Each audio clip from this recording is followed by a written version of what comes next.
listening to A2D Radio, real sports talk radio for the fans, by the fans, no agenda. These guys are the best in the business. Hashtag it. No notes.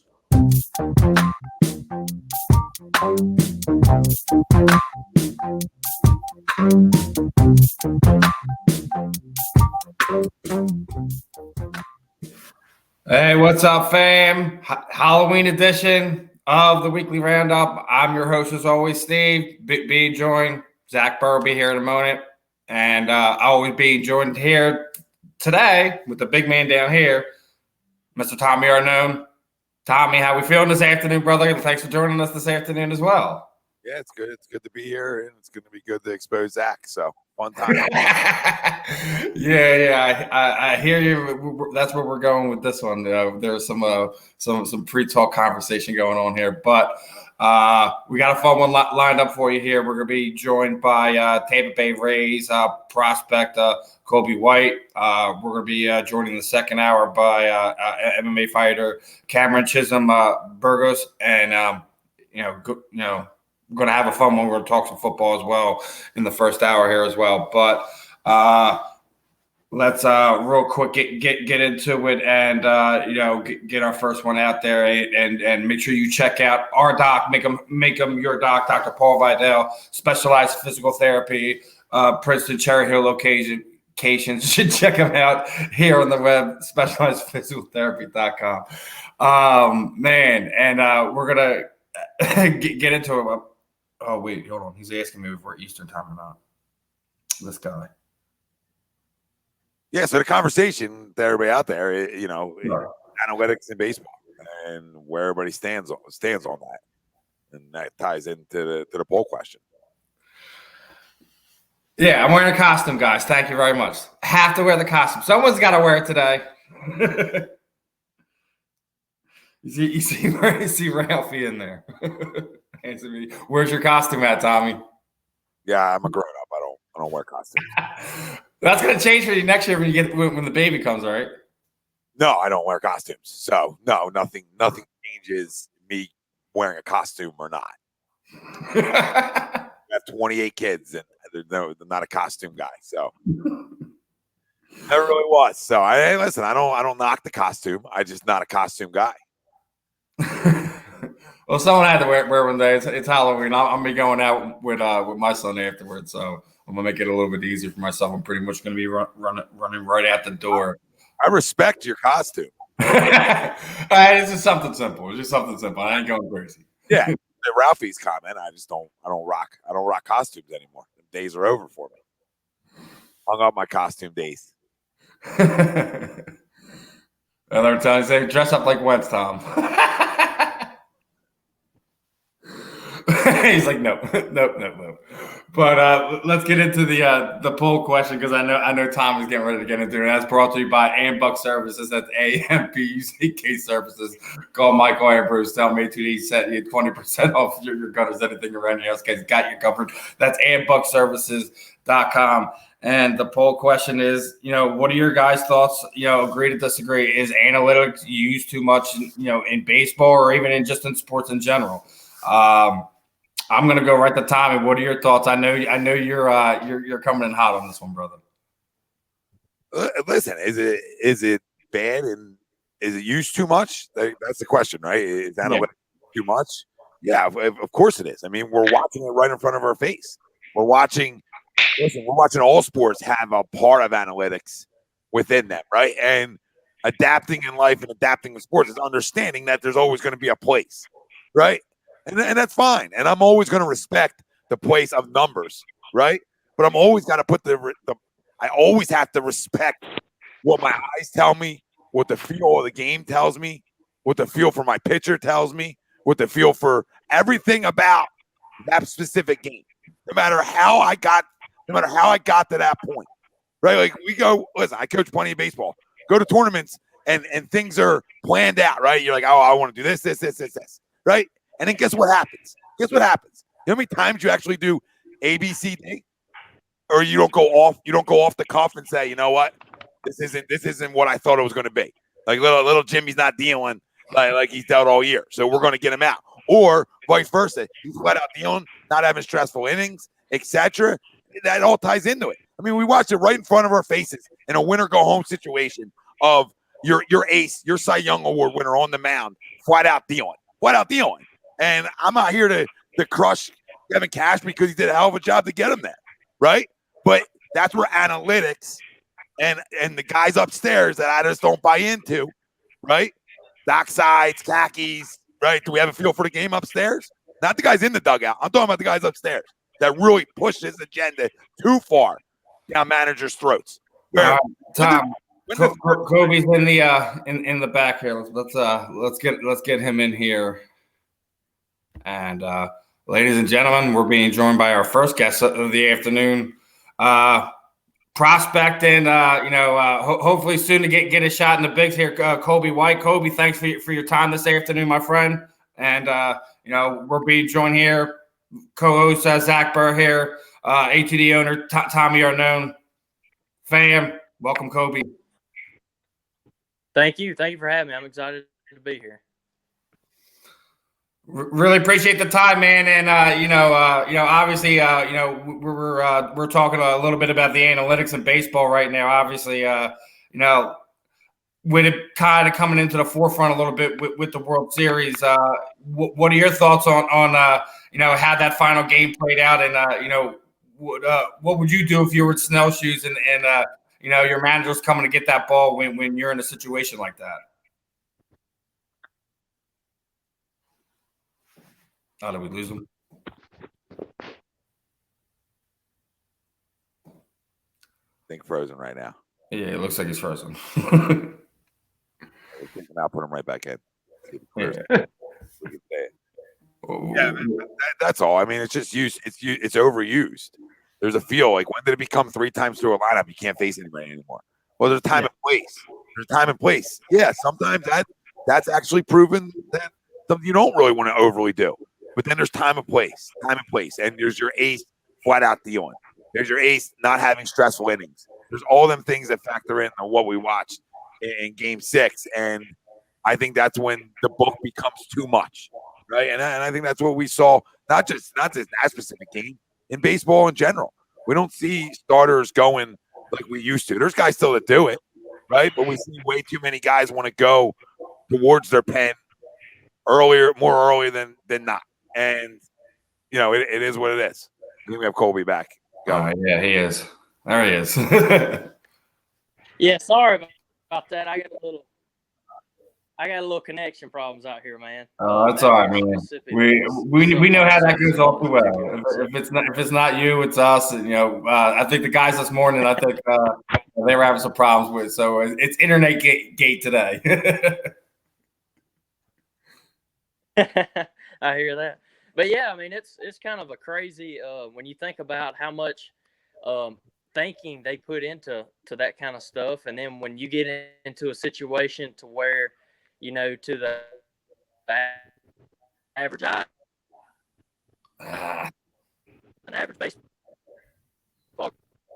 guy, when they see, obviously, and even when you look at the analytics, you look at batting average third time through the order, and you look how Snell has done a third time through the order. It's just, the opponent batting average is around the same the second time through the order as the third time. So it's pretty insane that he got pulled right there. But I mean, Kevin Cash, he's been in those situations before,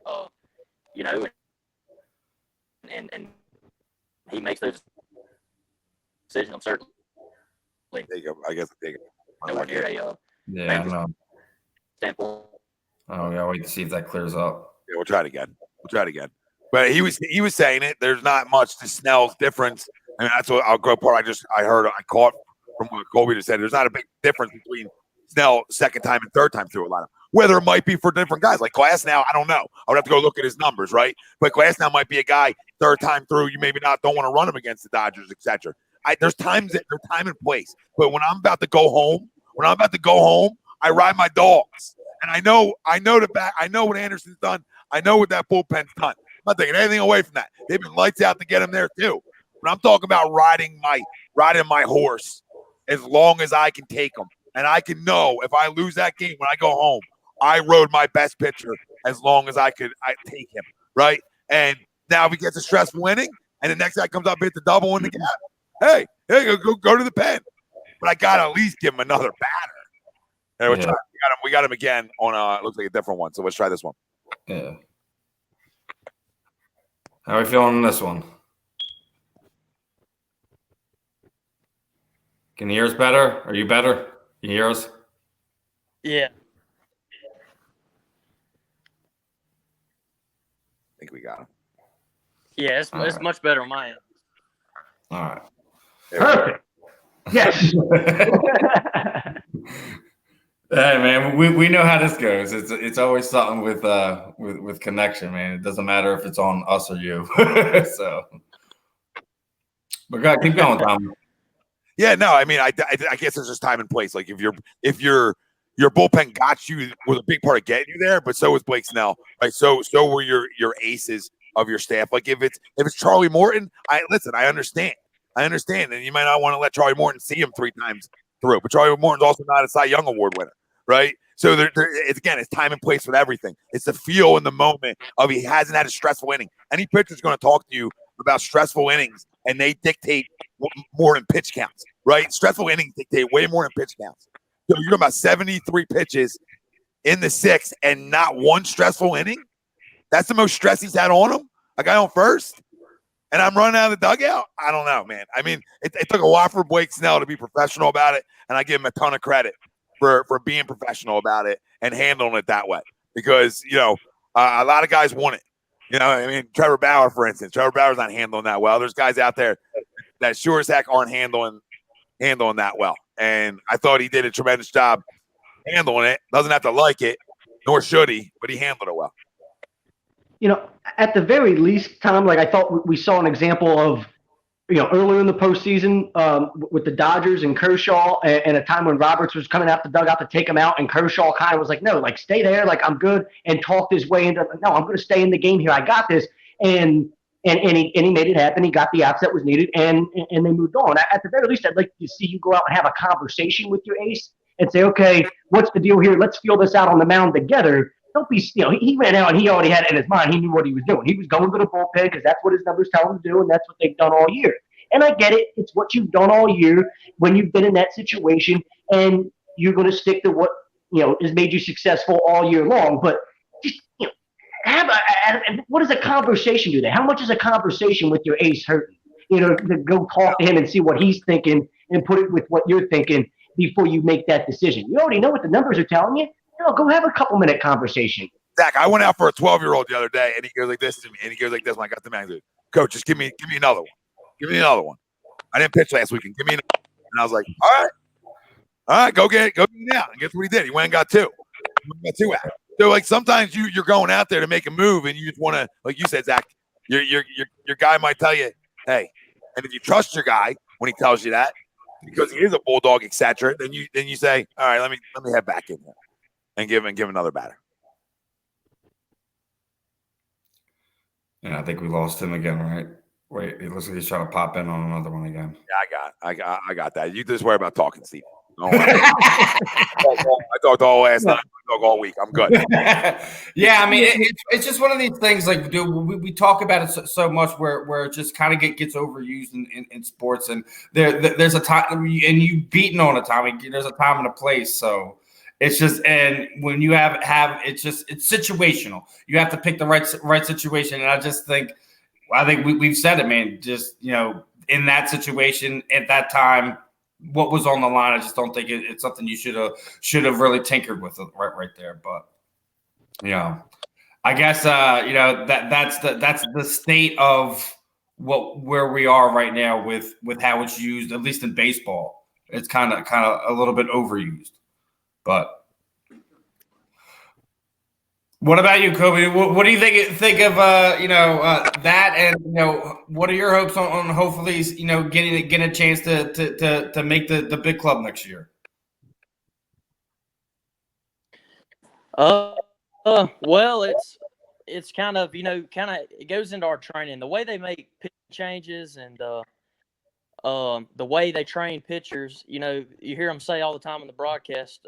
You'd hear Joe Buck say, you got to have thick skin, and a lot of times I'm a one inning reliever, back end guy, and a lot of times last year they would have me open. Come in first inning or so, see the first line up and get out of there, and it's kind of uncomfortable at times. And then when you start seeing the results of how they, because even at a low level, rookie ball level, Oh, we lost him there for a second. Wow. And he said he was opening sometimes. So we say that like as a back end reliever guy, that he would open sometimes for them, which is cool. Like that they're doing it at lower levels though. So when you get like, you know what I mean, they're doing it in their minor league system. So when you get to the show, it's nothing like you're conditioned to it already. Yeah. I've never done it before. So respect to that. I mean, absolutely. I think that's cool that they actually are doing it at lower levels. But I wanted to hear how it felt for him because I think that's right where we lost him. Yeah, I'd be interested in hearing from him with the idea of, how they use it from like a coaching perspective to like attack a player's weakness and help you get better in that particular area. Because I think that's, where a lot of it can be used by the front office in successful ways. I don't like how much it dictates everything. Like you've got managers now dictating their lineup, dictating their pitching staff, dictating the different moves that are being made, throughout the game just by listening to what the analytics tell them. I'd be more interested to hear about exactly how it's used in the lower levels, like he's talking about, as far as attacking, your weakness as a player and then helping you improve in that area.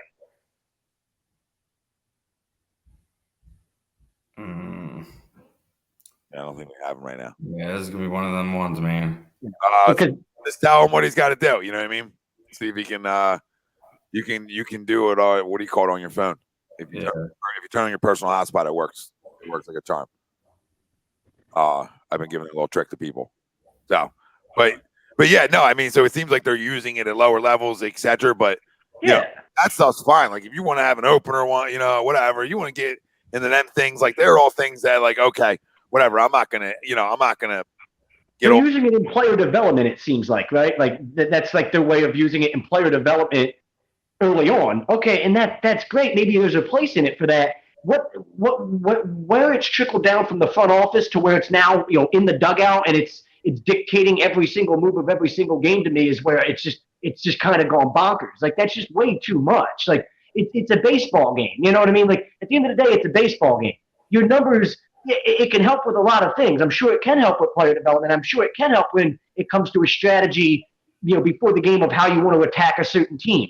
Okay, that's great. But what's that have to do with the computer making the lineup, the computer determining the pitching staff, the computer, I heard something from one of the MLB insiders talking about where like there would be times where Dave Roberts would actually get calls from the front office in the middle of games and they would tell him, hey, this is what the computer and the numbers are saying at this moment, make this move. That's just absolutely ridiculous. That's where, Tommy, to your point, when you talk about nerds, I'm telling the nerds, to just stay up there, crunch your numbers up there in your little front office bubble, and use it, in that sense where, after the game we can talk about things that could have been done differently and what the numbers are saying to help us improve for next time. But I don't need you calling me with 2 outs in the 6th inning telling me this move needs to be made because your fucking computer says so. Like, it's ridiculous. I'm hanging up and say, fire me. Fire me then. Fire me. That's what I would yell back. You know what I mean? Fire me if you don't like my decision in this moment of the game. I don't care what the computer's yelling. Yeah. Let's talk after the game about it and what the numbers tell me, and what we can do next time based off what that, what it's telling you. But to sit here with this idea that it's actually dictating things, in-game decisions in the middle of a game based off just looking at what a computer's telling you is just a little bit ridiculous to me. Why do I even need a manager at that point? Hell. Hey, they're getting rid of umpires for, just computer-generated managers now. That's all. Computer managers. Well, some guy in a suit and tie deciding on who the next guy in. Like Connie Mack back in the days, the suit and tie. Yeah, Connie Mack. We got Colby back here.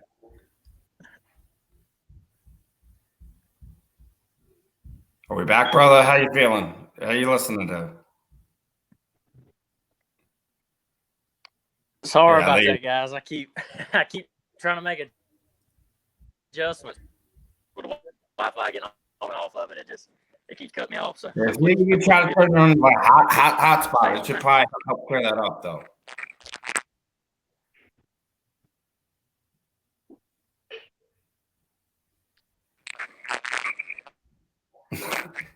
We could, getting this fixed is like, it's the craziest thing. Like, I feel Well, like no, Kobe I- provides so much insight for us here. It's like it's a time when we Well, can get right. so And much like I said, insight. it's funny because the kick at stateside guys were having problems. I think Brian kept getting kicked out and was getting left hanging there, leaving his host hanging. So it's an internet problem here. It's internet gate today on A2D Radio. I mean, what else is new? It's Halloween, right? It is, well, there's something spooky going on here, right? There's got some spirits. All There's right, some spirits involved in all this. Let's see how he's doing. How we feeling over there, Cobra? We get oh wait, I see the video's looking a little bit better. I can hear a lot. Wait, no, it looks good. Okay, there we go. Where are you at? Where are you streaming from? I am in Foxworth, Mississippi, a town of about 300 people. So Okay. I We're know gonna a have couple to towns set like them that. up like a Wi-Fi Yeah, box. close in We the can country. get them a little bit better internet. I know a couple towns like that down here in Florida where I'm at.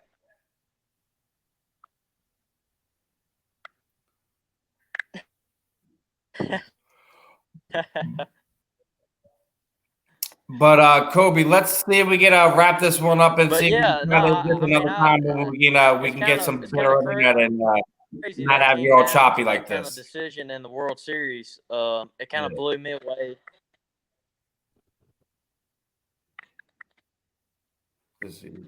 He's got some lag or something going on. Yeah, I think we're like I said, confusing him with. that's what I'm trying to see if I.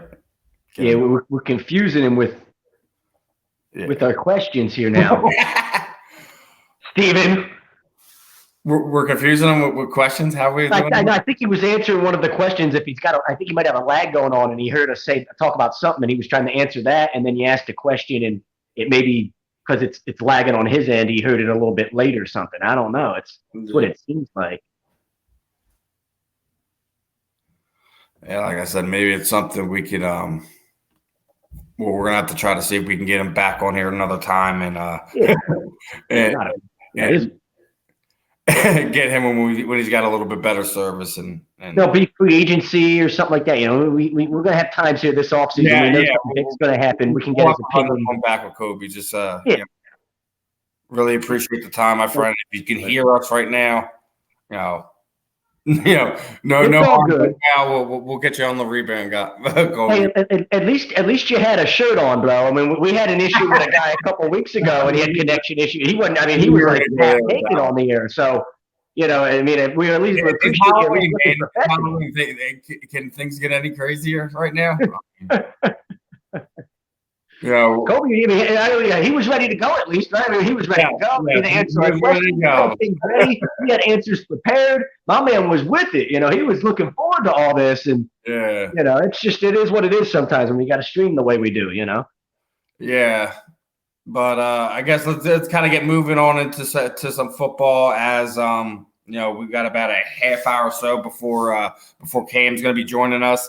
I know Zach's getting pumped up here. It's Cowboys week. There's some things to talk about. There's also some things to talk about before we get there, because apparently this front office still thinks that Jason Peters is a better option than Jordan Mailata and is starting. And as you can see what's going on there, Mr. Burr is ready to rip his hair out because I feel like Chris Farley's character in Tommy Boy when he's talking about wanting to jerk the wheel, and he's in the office with the dude having the breakdown. Every time I get down the road, I want to jerk the wheel. It's like that's how this front office makes me feel sometimes, man. No, I think that what makes you pull your hair at the most moment is Doug Peterson's response to it was like, oh, well, this is like the Nelson Aguilar situation. Doug, You can pile some more crap and shit. Yeah, damn dumber people's throats, but we ain't that stupid. I don't care what you pay Jason Peters this year. It doesn't matter. Move him over to left guard, right guard. I don't care. Jordan Mailata should be the left tackle right now, moving forward to the end of the season. Jordan Mailata has earned that left tackle role over his performance in Jason Peters' absence. He's proven to be our best lineman outside of Jason Kelce. I'm not going to count Lane Johnson right now because he's been hurt and banged up and in and out of a lineup. So the guys in the lineup, the only one that's been anything where you could be like, yeah, that guy, Jason Kelce's been his normal solid self. Outside of that, Driscoll's looked good at times, right? We've seen some good play from some of the line. All the way around, I can't complain because they've had to piece it together piece by piece. But the only guy that's been a bright spot at all on the offensive line, like a guy you actually look at and say, yeah, he's standing out as a guy that's playing really, really well, is Jordan Mailata. And he's earned that spot going forward because of that. Now, I've heard all types of theories from people over the past couple of days. I didn't post about it or talk about it on Facebook because I knew we were going to talk about it today on the show at some point, right? But I've heard people say, oh, well, they don't think that's Doug. They think that's Howie, and it's just Doug, that it's Howie that's made that decision, but Doug's the one that's got to put the message out there. I'm tired of all that nonsense. I'm tired of all that. I don't give a fuck whose fault it is. I don't care. If it's Doug Peterson's team and he wants it to be his team, and that's the power struggle that we've been hearing about going on internally, that it's, Howie wants it to be his team, Doug wants it to be his team, and there's a little bit of a power struggle of who really has control. You know what? Fuck it. At some point, Doug, you got to just tell somebody that's fucking bullshit and trust that you're not going to lose your job over it. Because let's be honest, Jeffrey Lurie ain't firing either one of them at the moment. Okay? And if anybody's getting fired, let's be honest, if Lurie came to that decision, Howie's getting the can way before Doug Peterson does. Doug's earned that loyalty and that longer leash from Lurie just because of everything that happened in 2017. Whether I like it or not, any of us like it, I think that's just the reality of it. So I don't care if it's Howie making this decision or not. I think Doug has got to come out and say Howie is the one making the decision. Doug needs to come out then and publicly say how much he disagrees with that decision. And I don't care what type of conflict that causes. I'll be completely okay with it. Or it doesn't matter whose decision it is. Doug seems to be okay with it because at no point has he, said that he's not. And then he makes a stupid Nelson Aguilar comparison. Well, I remember when we sat Nelson Aguilar down. You sat Nelson down because he stunk, because he couldn't catch a cold with no T-shirt in the middle of December, in 30-degree fucking weather. That's why you sat Nelson Aguilar down. He was stinking up the joint so bad you had practice squad players out playing him. Okay, I don't want to hear that nonsense. There'd be no reason to make that comparison. None of it makes any sense, and it keeps coming back to what I've been talking about all year long, or at least over the past few weeks, how Doug Peterson continues to kill this football team with stupid decisions. On game day, he's making bad decisions. Now apparently throughout the week leading up to game day, he's making bad decisions. This, to me, I don't care. People can think it's Howie all they want. To me, that doesn't matter because that means Doug has gone from a guy with a giant set of balls to the point where we nicknamed him, and crowned him for having this, this giant set of balls that allows him to make all these gutsy decisions, to a guy now that doesn't even have a spine because he apparently can't stand up and tell the GM that it's fucking bullshit in a situation that's completely justified. We're finally starting to find our stride offensively. We're getting Jalen Reagor and Dallas Goedert back this week. And you want to make a change at what outside of the quarterback position is probably the most important position on the field right now for our offense. It doesn't make any sense to me. There's no way to justify it. Doug's explanation was complete bullshit, and I'm just chalking it up to another thing to the list of what makes me really, really want to fire Doug Peterson right now. He's not helping his argument at all for why I should, pull off of my Doug Peterson hate that I've been on the Doug Peterson hate train for the past 3 or 4 weeks, and he's given me absolutely no reason to jump off of it. Really, it's almost ridiculous at this point that something this is the last decision I thought would be made. Like, I thought of all the things I could bitch about with this football team and with Doug Peterson, this would be the last thing I thought was going to come up. That we're benching Jordan Mailata to play Jason Peters again? Just stop it. I can't believe this is real life right now, bro. It's 2020. Sean Connery is dead, and we have to deal with what would look like Jordan Mailata ascending into the player he was going to be. To sit there and say he's going to learn from what? Sitting on the sideline, which did he not do that the last 2 years? Did I miss something? Did he not sit there and learn on the sideline? He did a good job of learning over the past couple of years on the sideline, and he looks like he's ready to play now. And now I've got to hear this. He didn't do that bad of a job when he would fill in injury situations throughout the last few seasons either. So, I mean, I think he's paid his dues. He's earned his time. There's no reason why we should have to look at 71 playing left tackle right now. I love Jason Peters. I love what he's done to the team. He's a Hall of Famer, but slide him inside. Keep paying him the money that he was paid to stay outside, and let's kind of solidify that line until we can get a little bit more balance going. It was almost a bad thing that he came back because the line wasn't playing that badly. You just, it's one of these things that we shouldn't have to be having this conversation right now about it.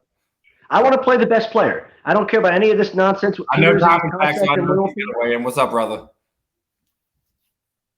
No, I'm just saying I don't know if it's a fireable offense. I mean, I think that's aggressive, right? Like I think what moves or decisions are made from up top are sometimes out of your control, right? And I'm not saying this is or isn't out of his control, but I'm tired of hearing that though. Well, what I'll tell you, I'm tired of hearing about is like Jordan Mailata has played okay at left tackle. He hasn't played. He's played great. And I won't say he's played bad. He's been fine. You know what I mean? He's been beat sometimes, and he's held up well sometimes. So he hasn't been perfect. We don't know the job he's doing in the run game. So we don't know if it's a bigger decision in the run game. You know what I mean? We don't know if that's really part of the factor in decision making, right? And trust. And trust comes down to it too, right? And it might be blind loyalty. It might be total blind loyalty, and that's fine. But blind loyalty will smack you right in the face. Okay, and if that's the case, then we're gonna find out. But again, listen. If you had to tell me what dog I gotta take to war, like I had to pick one right this second, and for one game I gotta pick one right this second. I'm sorry. I think Jordan Mailata has played very well given the expectations. Right? Oh, has succeeded the expectations from what you thought a rugby player would be. Right? Has succeeded expectations. But if I had to go to war with one dog right now, I'm probably gonna take JP. And Why? It might be the wrong decision, but I'm going to take a guy who's been in numerous dogfights before. I'm just going to take him, and if he can't play, we're going to find out. Well, but I think we found out that he can't play. He looks like a shock dog at this point. He looks like Old Yeller in the scene at the end where we're about to put him down for good. I mean, I'm cool with riding with taking the best dog in the fight, the biggest dog in the fight. But I don't think JP's that guy anymore. He doesn't look like a guy that's going to win me a dog fight. He looks like the dog that's going to fucking lose. He looks like the dog we have to put down afterwards. And I'm sorry to have to say that because I know the guy's an Eagles legend and he's a Hall of Famer, and that's great. But right now, I need to play the best player at left tackle. And that's not Jason Peters. And there's no way you're going to convince me that it is. What did you see from him before he got hurt that makes you think that? Well, I mean, he got hurt again. So there wasn't a sample size either for it because it was right back to – it was right on the shelf. He wasn't playing good in the couple games before he got hurt. I don't think anyone was playing good those first couple games, though. Yeah, I wouldn't say he played terrible, but you know what I mean. I would say they probably played maybe about the same, maybe a little worse. I don't know. I saw Jason Peters, and now maybe it just had to do from not being in football shape because of offseason, whatever. He didn't think he was going to play. I'm not going to sit here and try to be too harsh in that situation. All I know is I saw Jason Peters get his ass kicked, all game long for what seemed like a couple weeks there. I mean, he was getting beat left and right, and it wasn't pretty. I mean, it was at times you're like, this isn't good. This can't last. We need to find somebody better than this if this is how he's going to play all year long. So I don't know. I thought he played very badly in his couple games before getting hurt. Now, I guess we kind of beating this drum a little bit, but let's kind of look at some bright sides. Quick, Steve. If he gets beat, if he starts getting beat, well, all right. Think about this, Zach. If he starts getting beat, then you have the guy that can go play out there. Then you make the move. You know what I mean? And that's where you got to have your eyes work, right? So if he's getting beat out there all Sunday, guess what? I got to go make the move then. You know what I mean? I got to make the move. Then I got to put the loyalty aside. If I want to give him his job back because he's healthy, fine. I'll give him his job back. But if he starts getting beat, like you're talking about, right? Then you got to go put him down. Then you got to absolutely put him down in the middle of the game. I don't care. That's where your brass set needs to show its face at, right? Wheelbarrow nuts, right? If I'm going to wheelbarrow my nuts around, then if he's getting his ass kicked on Sunday night, then I got to go make the move, right? So then I got to look up top to the booth and go like this, the Howie and Jeffrey. You know what I mean? Like at halftime. Hey, sorry, Jordan, get out there. All right. So Tom, I guess a good question then for you is: Are you one of those guys that think this is more of a Howie decision than it is a Doug, or who do you think's making this decision to play JP over Mailata right now? Do you think it's a mutual thing? Like, where are you at with who made this decision? At the end of the day. Oh, I think it's a Jeffrey Lurie decision. You think it's a Jeffrey Lurie decision? Okay. Come to Jason Peters, absolutely. I think it goes above all of them because because Jeffrey Lurie is the loyalty guy that'll show loyalty to people. He loves Jason, even when it's smacking him in the face a little bit, like you talk about. I mean, I guess I could see that. Loves him. He's the one who wanted him back so bad. He's the one who got him back. He's the one who kept bringing him back, and that's fine. But I just totally think this is a Jeffrey Lurie call, and I can't believe I'm sitting here talking about owners making calls. But when it comes to Jason Peters, I totally think this is coming from way out of Doug's pay grade on this football team.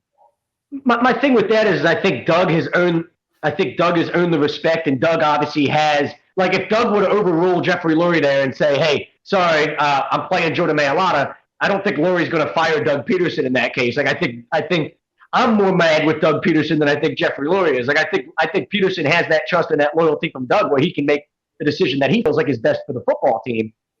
Why not just tell Jeffrey Lurie or Howie Roseman, whoever's making the decision, then in that point that, hey, I feel like that's not the best decision. We need to play Mailata here and just roll with, hey, I'm the coach of this football team. I'm making these decisions, and that's what we're going with. Well, whoa, because he said in the all season, he freaking before the all season at the end of last year that he trusted his assistant coaches that they're going to be back. And they're going to be back. Zach, 24 hours later, they're gone. Listen, Jeffrey. So what happened to his balls then, Tom? That goes back to my Doug Peterson doesn't have balls anymore comment. I'm telling you that Jeffrey Lurie's walking around acting like he's fucking Jerry Jones. That's what I'm telling you. Because fuck Jeffrey Lurie. Put him in his place and see what he's going to do. Is Jeffrey Lurie really going to fire Doug Peterson because Doug Peterson tells him to fuck off? Let me be the coach of this football team. We all know he's not. You don't think that was said? We don't know. I mean, listen. If Doug Peterson said something like that to Jeffrey Lurie, I will take back every criticism I've made of Doug Peterson so far this year and jump right back on my I love Doug Peterson bandwagon because I need to see the guy with the mocks and the balls that I saw help us win a Super Bowl in 2017. He doesn't look like that coach right now. He looks like a guy that's completely okay with everybody else making decisions and him being the guy that's just like, oh, okay, well, so-and-so said I had to do this, so we're going to do it. Fuck that. Zach, we talk about nerds in sports, right? Well, there's two nerds in this organization that are getting their hands a little too dirty. One, the owner, and two, Howie Roseman. Two guys getting their hands too dirty that shouldn't be getting their hands dirty. I agree with that, sure. But I would like Doug to, step up and say, hey, I've won a Super Bowl. The hell with that.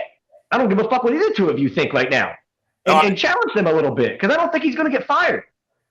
I agree with you.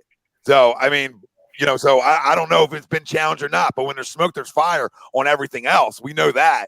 I just don't know if it's challenged or not. And you're right about that. It needs to be challenged. Like you won a Super Bowl here too. So challenge away. Yeah, so all right. We beaten this drum. we gotten that Negadelphian out of us. It's Dallas week. We got some playmakers coming back on offense. I think this team's going to be fired up. Not to mention that this team has absolutely quit that they're playing. I mean, the fact that just nobody came to the defense of Andy Dalton, we gets obliterated by the freaking Washington Redskins is beyond laughable. If I remember correctly, I think it was Nick Foles' first run here. Freaking Jason Peters, who we were just mentioning, started a damn near riot on the field when Nick got clobbered. I think it was like 13. I think it was like 2013. But it's one of these things where when you see something like that and you just see how they're playing as a football team, it's one of these things where I know a lot of people are saying blowout, we should see blood in the water, but this is just one of those things. It's the Dallas Cowboys, it's a divisional game. I still think it's going to be moderately close at that. I think even Jake said it was one of those things where it's fairly low scoring in the first half, and then they kind of open it up in the second half. It kind of get a 10-point to a couple touchdown lead on that. Is that how you're feeling about this game, Zach? What about you? I like the Birds 35-17. Is that a blowout? It's on the verge of it, but it's not quite, So I like us winning comfortably. I like us looking really good. I think we kind of find our marks a little bit, and you lay a little bit of an ass whooping on your biggest rival. Kind of helps with that, ooh, look how confident of a football team feeling that you get, that helps with that mox, and that little bit of confidence if you can lay a little bit of an ass whooping on your biggest rival. Yeah, 35-17 for Manny, and maybe it could be a little bit, we could score a little bit more. Maybe it could become a little bit more of a blowout than that, but I like where that's at. I think we're going to the prediction I'll make is I think Jalen Reagor in his return has a huge game. I think he has his breakout game as a pro. I think we're going to see 7 or 8 catches, 150 plus yards. He's going to have a big play down the field, some type of game-breaking play down the field, maybe a big touchdown, 50, 60 plus yard touchdown, something like that. We've seen, obviously, over the past few weeks, the offense starting to get really, really comfortable, looking a lot better, taking those big shots down the field and stuff like that. And I love, Hightower, as much as we ripped him. The kid, I love that report that we saw from, I don't remember who wrote it, somewhere in the Philly media it was covered, but it talked about Aaron Moorhead, our new wide receiver coach, challenged Hightower early on in the year, like the first week when he didn't come back and really fight for that ball on the comeback route that was intercepted. And he said, hey, you're soft, and this is the NFL, and, these guys are going, they're going to take your lunch money if you don't fight back. And you got to start fighting back. And we ripped the kid because he didn't make the play on the deep ball in the end zone and things like that. But you know what? Every single week, at least the kid bounces back and he seems like he's ready to make a play. Right? He's in position. He's ready to make a play. That's what you need to be able to play in this city, is that ability to be like, okay, hey, whatever. I fucked that shit up last week, dropped the big touchdown, whatever, and it rolls off your shoulders and you're there ready to make a play again the next week. That's why Nelson Aguilar couldn't last year, right? Because everything else got to him. He was too fucking mentally soft to play in this city, So with Fulgham obviously being the breakout player he's become, I really, really like the idea of what Reagor can be in this offense now that Fulgham's on the other side, now that Ward's the guy he is in the slot. I love it. I've heard a lot of people have been kind of saying this, like when you put them three together, they kind of all have something that really can be used and kind of exploited into these teams that we're going to be playing in different ways. It looks like a bunch of shining toys for Clayton to play with. Fulgham has his attributes. You have Ward that has his attributes, and then obviously we got that burner coming in with Reagor. So no, I mean, and obviously this is a game where for the defense, if Ben DiNucci finds a way to drop a game on you and you lose to the Cowboys led by Ben DiNucci, we're rioting, right? This city's probably, I think this city, we're so excited for this game as a fan base because we see, this is a game not only should we win, but it should be a little bit of an ugly, it should get a little ugly. Maybe it won't become a blowout, but it should get a little ugly. There's going to be some moments in this game where, as Eagles fans, we're going to be like, yeah, it feels so good to do that to the Cowboys, And, we're not going to just be winning by a field goal. That's what the expectations, I feel like, are. Whatever your final score is, it seems like it's that type of thing. Everybody's excited because, we've got a chance to kick the Cowboys' ass. And you talked about, them quitting or whatever it is. Forget about them not defending Andy Dalton and coming to his defense. Nobody fucking calling out the head coach after 6 or 7 weeks. This coaching staff is awful. They don't know how to teach anybody. Imagine how bad you have to be as a coaching staff that when Jason Garrett was your head coach, as bad as it might have been, nobody was publicly calling out Jason Garrett's coaching abilities. But here we are, 7 weeks into Mike McCarthy's tenure, and players are publicly calling out his ability to coach a football team. I thought Jason Garrett was really bad, but hell, how bad does Mike McCarthy have to be if players are publicly after 6 weeks this dude stinks? He can't teach. He can't coach. There's we have no structure. We were so awful. They just traded a guy for a bag of footballs. Everson Griffin. They pretty much gave him away for a bag of footballs and a new stadium lights or something. It's almost it was almost like the Babe Ruth trade to the Red Sox. They're just giving people away at this point. They saw the report this week that they said if they can't find trade partners for 2 guys, they're just going to release them because fuck it at this point. It was they're going to release them. The Cowboys are trying so hard to be hey, maybe best case scenario, we suck so bad we end up in a position to draft Trevor Lawrence. Like, that's where I think the Cowboys are at right now. That team stinks. And I'm so looking forward to laying a smackdown on them. And hopefully we see this offense's full potential come out, whether it's, I don't expect it to be a full game, but piece by piece in this one. You know what I mean? That's like talking about Rager having the big game. Like, hopefully there's going to be some things in this game offensively where you're like, yeah, that's pretty there. That's good stuff. Like more of that throughout the year. Let's see the offense develop in that direction, and this is going to be a tough offense to stop. That's what I want to see from it. I like where our offense is at. I know a lot of guys have been ripping these young players, but I think everything we talked about after the draft with how explosive this offense could possibly be, that's where we're starting to see this offense move towards, right? Big plays down the field. I told you that stat last week that surprised me a little bit. We lead the NFL in 40-plus yard plays down the field offensively. We lead the NFL. Nobody has more 40-plus yard plays offensively than we do. And Jalen Rager's been hurt for 4 weeks or whatever it is, So I can't wait for all of those weapons to be back around, because I think what we've seen, as much as I've bitched about Doug Peterson and some of the play calling and all that, is Carson looks finally comfortable again. He's taking those shots down the field. He's throwing the ball with confidence, and that can only get better with a guy like Rager returning, right? It's not going to get any worse. We're talking about John Hightower now becoming our fifth receiver. Like, this is a guy that just made a 50-something yard catch last week for us. All of a sudden he's a guy that, slowly but surely has been making strides in this offense, and he's our fifth receiver now. I'm excited. Maybe I'm too excited, but that's what happens when the Cowboys stink and you have a chance to kick their ass, right? You get this excited and you're just ready to go. I wish it was Sunday night. I can't believe I got to wait another 24 hours. And Ted, actually, Goddard is good to go.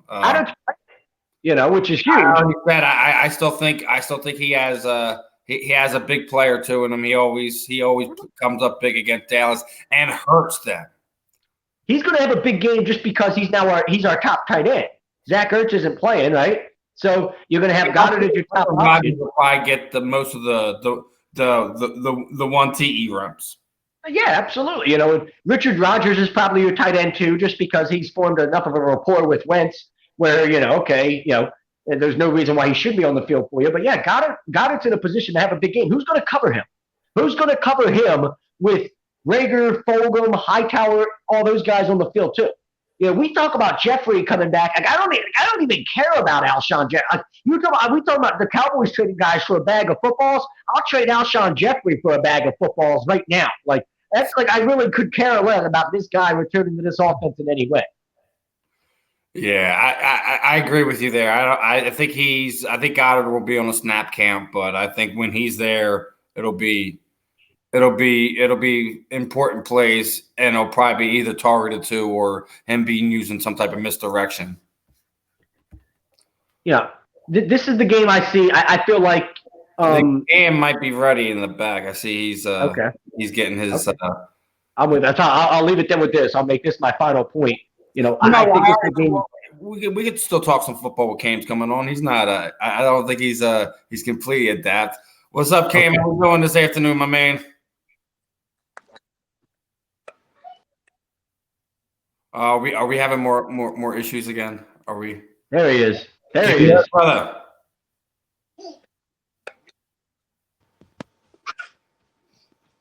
Is he there? Yeah, I think he's still having. Okay. No, I mean, the point I was about to make simply had to do because Miles Sanders isn't playing again. I know Boston Scott played well against the Giants. That seems to be a thing with him. He's the Giants killer, right? Like, he had 2 big games against them last year, another big game against them this year. But I think most of our big plays, I think a lot of our damage offensively, you could see Carson have a career day. I think Sunday night against the Cowboys. I think through the air, we're really, really going to put a hurting on Dallas just because we're not going to run the ball 30, 40 times the way it is. We didn't do that with Miles Sanders in the offense anyway. So I think Carson throws the ball close to 50 times, and I think he's going to throw for a ton of yards. I think he's going to, probably have he's by far going to have his best game of the year. And I think he could have one of his best games of his career. I mean, maybe that's, maybe I'm just being wishful thinking and super optimistic, but I like a lot of guys to be making big plays tomorrow night Rager, Hightower, Goddard. I think a lot of guys in the passing game are going to be making big plays. Yeah, I think it's one of these games we'll be lucky if we see like 22 to 25 rushes in this game. Yeah. I think we'll see Doug and Carson with a little pass happy. Which is fine. And this is a game where, and I rip them a lot. I rip Doug a lot for getting pass happy. I think this is a game where you're going to be in a position where why not air it out? Let it go. Do it. Have some fun. Some of those plays that you drew up that were supposed to be designed to get Rager involved. Big plays for Rager and stuff like. These are the game. Okay, let's try that one. Let's see what happens with that one. This is the game. I'm cool with all of that going on. This shouldn't be a close game really at any point. You know what I mean? It might not ever be a blowout, but you should be winning comfortably in this game, I feel like, throughout. You know what I'm saying? We need to score. We need to get up early. And then I feel like the defense is, if we get up early, we're fine. Like, if Ben DiNucci's moving the football against this defense consistently, we've got a lot bigger issues. That front seven's been playing so well over the past few weeks. They need to come to eat again. First of all, the kid just ran his mouth. I get the kid has confidence and he wants to show a little mox. But he just ran his mouth to the DiNucci kid about, bring the house, bring him every single play. We'll be ready for it. We got it, the kid's running his mouth now a little bit. And it's like, all right, like whatever. He's trying to show some mox and some confidence and get himself fired up. Proto comment. This front seven,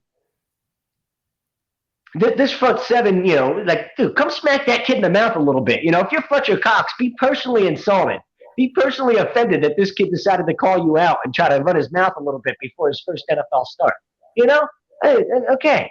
Who's the fourth string quarterback? Ted, but it's one of those things where I don't see that. I don't see it. This should be a 3 to 5 sack game. There should be multiple turnovers regardless of fumbles or interceptions. I've got the Eagles defense on my fantasy team this week. That's how much I think of them. Like, we're going to get multiple turnovers, some sacks. Like, I think so much of the Eagles defense, they're on my fantasy team this week. But a 44-6 type of game. I know Skip Bayless came out and tried to use his reverse psychology, right? And tried to jinx the whole thing and say Eagles win 40-3. I don't see that type of blowout. But hey, a pickle juice type game. Remember the pickle juice game to open up the 2000 season against Dallas? Like a game like that would be fun. You know what I mean? Like, you laid the smack down. You were winning pretty good start to finish. You were in control the whole way is the best way to put it, right? Like a game like that, like a performance like that for me is like, that's fun. Not only do you kick Dallas's ass, but you also can build on it. A little bit of confidence, a little bit of swagger. Look how well we're playing going into the, we got the Giants obviously next week and then the Browns, and we got a really, really tough stretch of games. So this is the time of the year where we got to get right. If we're going to find ourselves as a football team and say, hey, we need to become the best football team that we could possibly be, this is the time to do it. Because after that Cleveland game, I mean, you got Seattle, Arizona, New Orleans. I mean, that's a stretch of games where I understand the NFC East stinks. We're probably going to win it regardless. But we could also find out a lot about who we are as a football team during that little stretch against Seattle, Arizona. You go win a couple of those football games, and all of a sudden things change. The conversation you're having about this team changes a little bit, right? Like, so this is a time where it's like, hey, whatever you need to do, whatever you need to find as a football team to become the best version of yourself that you can be, now's the time to do it. You got 3 weeks before you're going to go into pretty much what is a gauntlet, when it comes to teams that you're playing on your schedule. And those are all playoff teams. So, yeah, I would love to win the NFC East. But at the same time, I would love to win the NFC East and feel like we have a chance to win a playoff game, right? So that's a big stretch for me, and I want to see us playing good football going into it because I feel like what we've seen against teams like Baltimore and Pittsburgh, we've actually shown a ton of fight. Pittsburgh's been whipping everybody's ass. And we were right there with them in that game. Probably should have won that game. So I don't think we're as far off as we thought we were the first couple weeks. I think we've grown and become a much better football team, in the past 3 weeks or so, compared to what we saw those first couple. But this is a big test for us. I'm tired of just, we're going to win the NFC East just because, we're the best of the worst. No, like, fuck that. There's some potential with this football team. Let's figure it the fuck out and let's actually make something of this. There's not going to be any pressure on it. They can make the best out of a bad situation. Injuries, COVID, all that set aside, and still wind up getting in the playoffs. I mean, it sucks because you had a few games you probably should have won earlier in the year too to kind of help yourself out, but you put yourself in that position. Is this team more talented? What team was more talented in your opinion, Stephen? This year's team or last year's team? Which team has more talented? Which team's a better football team? That's a push. You think it's a push? I think this year's team's way better. I mean, Darius Slay, I like their offensive weapons. Because you have a situation where you have a guy like a Fulgham who's kind of like ascending a little bit this year. So Fulgham's become a little bit of a breakout player for you. We don't know if that's going to be consistent yet. So we have to kind of wait and see what that is. I mean, listen, if he ends up falling off a cliff and not becoming a player at this point, you know what I mean? Like after what we've seen the first 4 weeks of his career, the first 4 games of his career, I don't know. I mean, I think it's hard for a guy to have that type of production. I don't think he's going to be like Terrell Owens or anything, but like I think the guy's like we've learned, hey, we found a hidden gem here, and this guy's going to be a solid receiver in this league for a long time type of player. I'm not saying he's going to ever be a superstar or something like that, but you got a guy that's a solid number 2.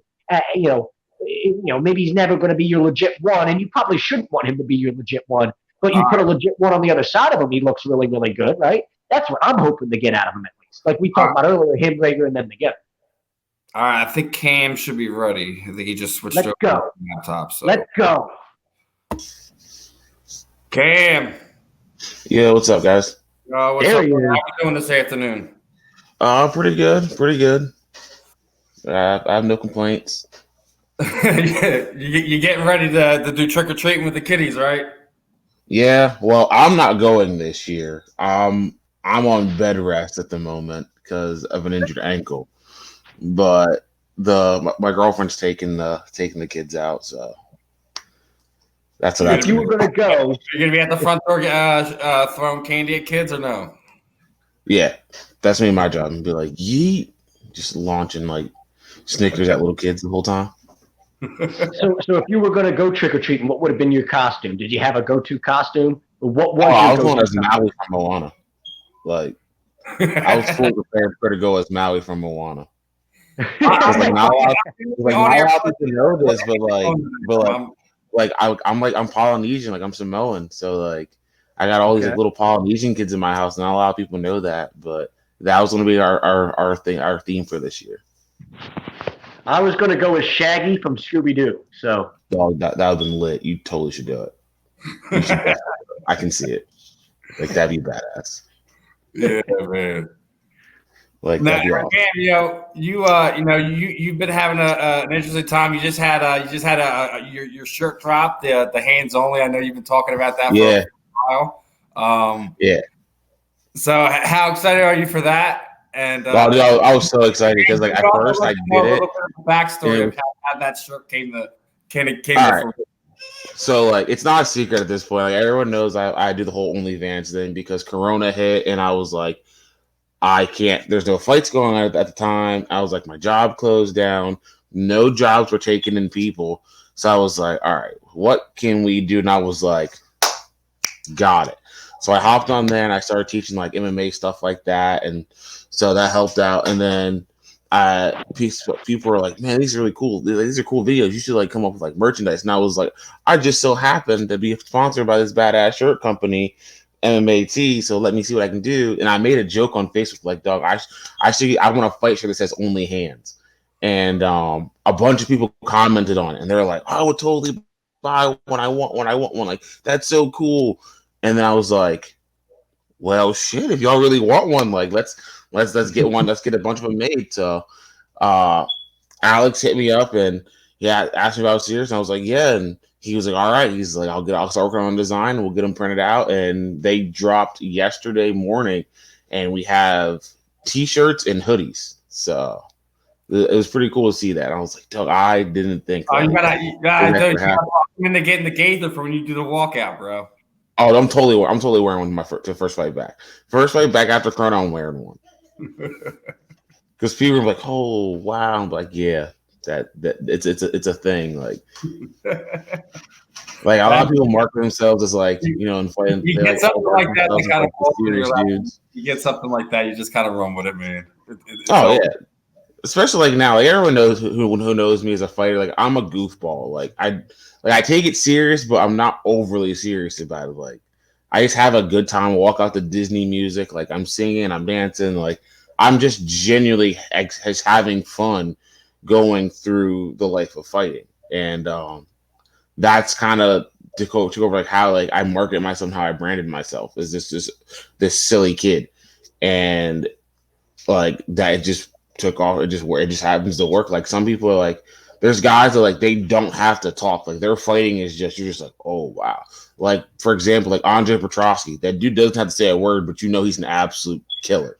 Same thing with Piper, he's an absolute killer. But then like there's people, and you got like the Connors out there where they just talk and they talk and they talk and they talk, and it works for them. It works for them. I'm not gonna knock it because at the end of the day, we're all fighting to get to the same spot. So like, however you get there, however you see fit to get you there, run with it. That's your business. If it works, it works.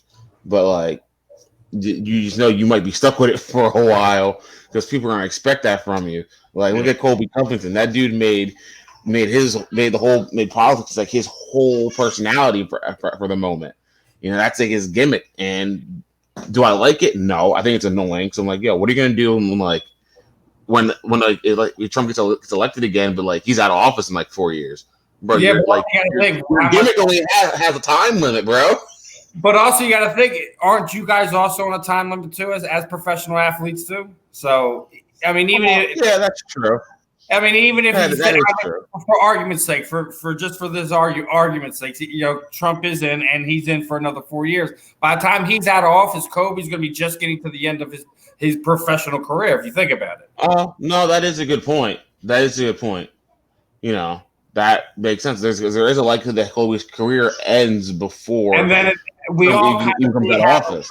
Thing has kind of been phasing over in the MMA. Wouldn't it be kind of as Trump's leaving him, kind of turn into this other person? Yeah, you know, kind of turn like I wouldn't be surprised, and we've seen things happen like that in combat sports. Oh yeah, absolutely. From beginning become loved, people who become loved from the beginning become hated. Oh yeah, thinking like people hated DC for the longest, and then now all of a sudden he's like the beloved secret gem of MMA, and everyone's like, "Oh, DC, he's retired." And I was like, "But y'all were like, y'all were verbally mud stomping this man his whole career. If he never dropped down to 205 and fought John Jones, we would be having this conversation of how DC's beloved. No, absolutely not. Be honest, John Jones gave him validity. Yeah, in some weird way. So. Oh, because to me, they had one of my favorite rivalries. It's like not even because something happened outside of the cage. Like that's all extracurricular stuff. But to me, it's like, what do you do when you go have to go see that man in person? And what made me like DC so much, because I liked him before that, but like what made me like a serious fan were those John Jones beefs, because you could tell for DC it was real. Like he really wanted to beat that dude. And every time he fought him, he didn't back away. He didn't shy away from him. He went after him, and he did good. Like some people are like, "Oh, well, John Jones mollywopped him. He crushed him." I was like, "All right, the first fight was closer than people like to make it seem. John Jones definitely decisively won. It wasn't even close. Like there was no argument if John Jones won the first fight. In the second fight, I'm like, dude, if you how can you watch that fight and tell me that DC did not improve from the first fight to the second fight and give John Jones a run for his money? Like the way DC fought the second fight, he fought that fight way better than in the first fight. So I was that tells me he took it serious. Like it's a real beef, and like, but it also shows me that like he might not admit it, but he knows when he's been beaten. Like he knew when it was time to be like, well, I've lost it. Time to move on to the next chapter of life. Now it kind of phases me into the next part of it. We're talking about John. Obviously, John has been having a lot to say about Khabib. Khabib obviously, walked away at the top of the sport, 29-0. And a lot of the local, the media is kind of crowning him the pound for pound. You're throwing the GOAT thing out there.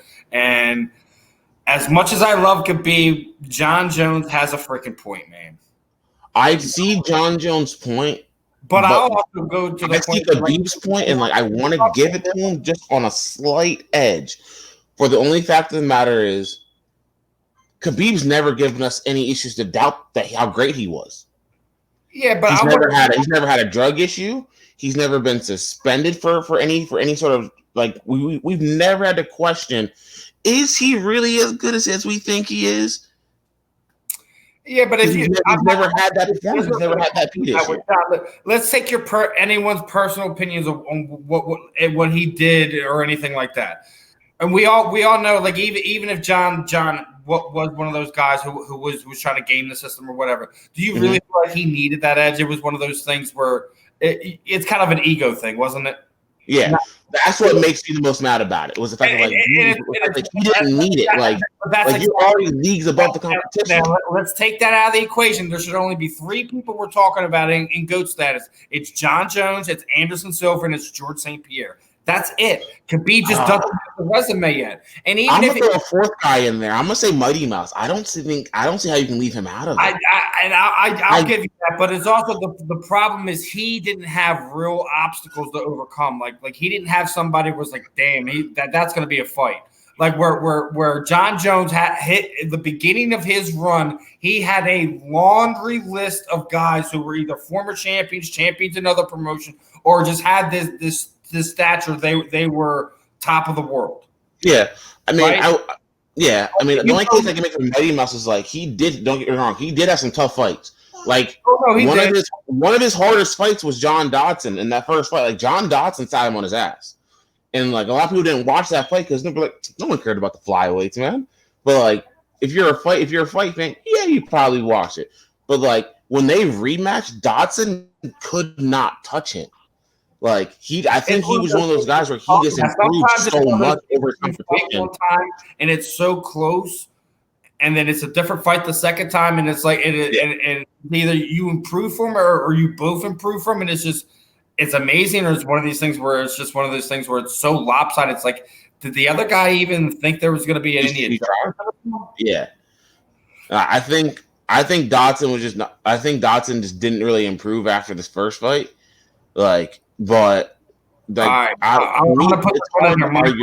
No one is saying Khabib isn't a killer, isn't a mauler, and the hurting people, because like that's irrelevant to the status of the whole conversation of GOAT. He just doesn't have the resume. Is he great? Absolutely, that's true. That's the issue. He doesn't have the list greatest of names. Lightweight they've ever had. He is absolutely the greatest. He just doesn't have the quite. If he would fight for another 2 to 3 years and just taking out more and more of these guys, then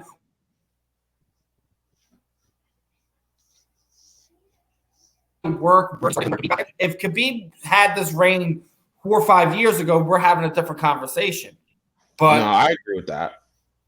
My issue is it's not taking anything away from him. It's just he's not the GOAT when we're talking about MMA, and his legacy isn't as long. Like he hasn't given us as many fights. He hasn't given us many memorable fights. He hasn't had as many like title challenges, like threats to his belt. And part of that's not all his fault. And you're right. When he hit the top, and then like the guys he was fighting. Also, one of these guys are only fought twice a year too. That's also his fault. So, so like, I don't want to hold it against them, but at the same time, like, we can't be holding these guys to this level. And just because Khabib is great, there is no doubt that Khabib is a great fighter, a great champion. Yeah. But there's rules to this, and I don't make up these rules. No, I agree. I mean, like I said, I can see the case for Khabib, but I can also see the case for John Jones heavily. Like, it makes sense for John Jones. Like, the dude's had, like, what was it, 14 title fights now? Yeah, I think it's something like that. Like one, like not just title fights, but like won them. 15 and he has 4. Yeah, so it's like when you look at that, it's like ooh. But then like if you look at I like to look at like the performances too. I think Khabib has had less title fights.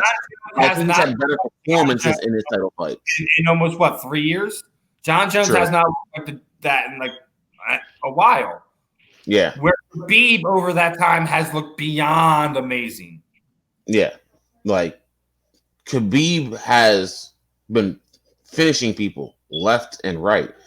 Like I think it was like his last couple fights. He has one fight that went to the decision, and in all reality, it didn't need to go to the decision. I feel like he could have finished out anytime he wanted to. Like I feel like early in that fight, I feel like he could have. But I wasn't in the fight. I don't know. Maybe maybe it's a case of like Israel and Kelvin. Maybe Al was just a hard fight on that night for him. Maybe he couldn't finish it. Talk about styles. Like, everyone thought that the Gagey style was going to be rough just because he can withstand that punishment and he has his own pressure. But he just got in there and wouldn't let Justin off. I don't know if it was just me, but did Justin look frantic to anybody else when he was fighting that fight? Yeah, but he looked like he was like. But when it's Justin able to give that pressure on you, and it's not just you're worrying about.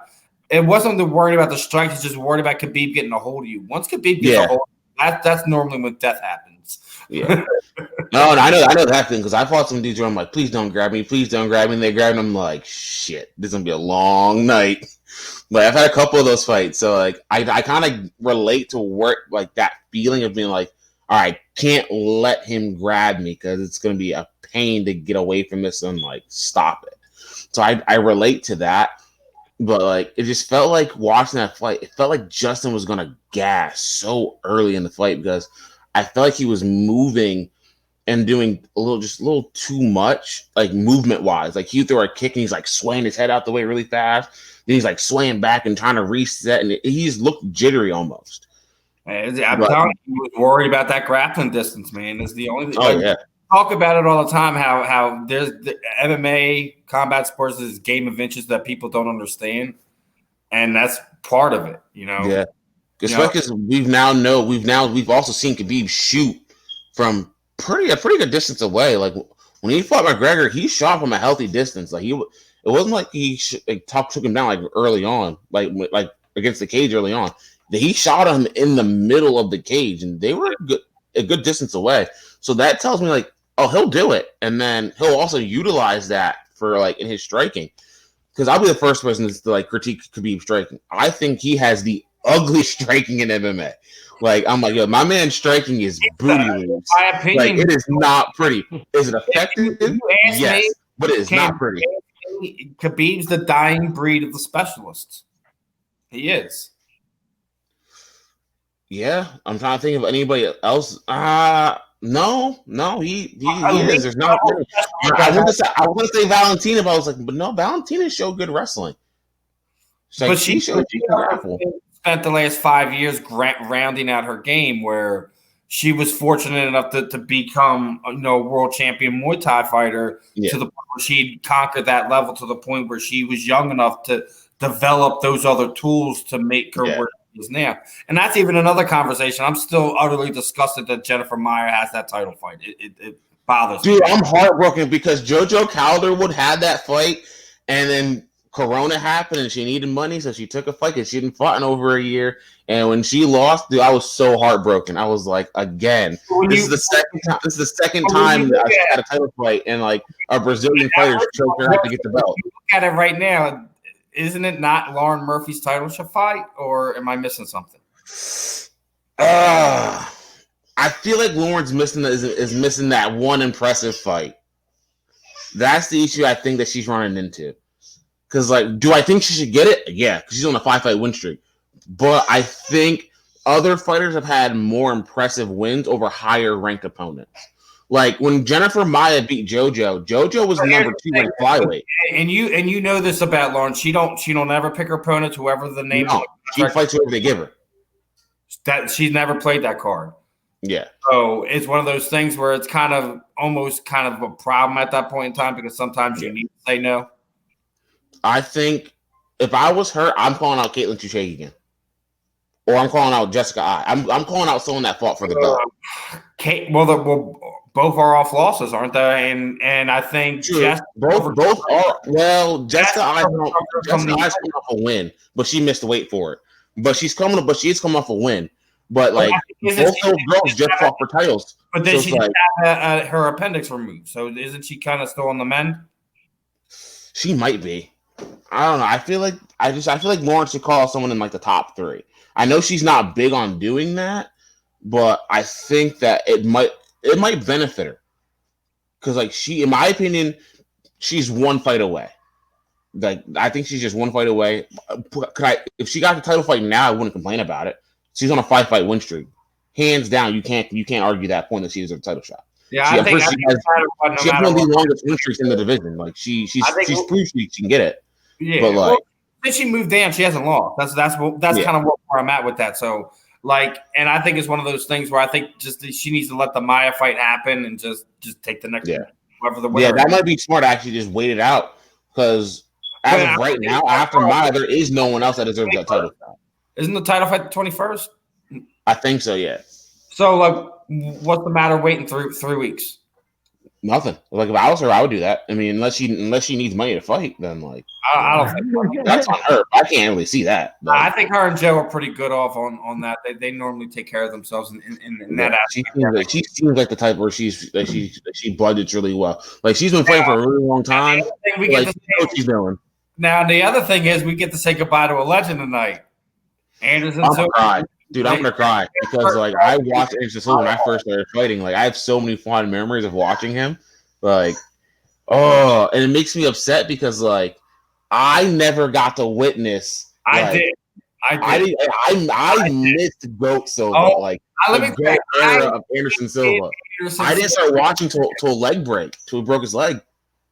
I missed out on all of that. Like that's how new I am to like watching fights. Was like I missed all of that greatness. Like all the fights are like part of his highlight films and stuff like that. I never witnessed it in person. I absolutely hated Anderson Silva from the get-go. I just really wasn't a fan. I was a big Chris Liebman guy when he came in there and just put Chris out like that. And then I was a big Rich Franklin guy. Then watched him obliterate Rich Franklin like that. Twice. It was man, F this dude. But yo, you have to. And then I was there at UFC 101 when he ghosted Forrest Griffin with a jab.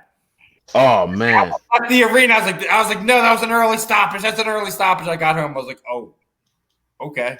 You're like Forrest was actually like done. Like he was doing these things with the air. He didn't want it no more.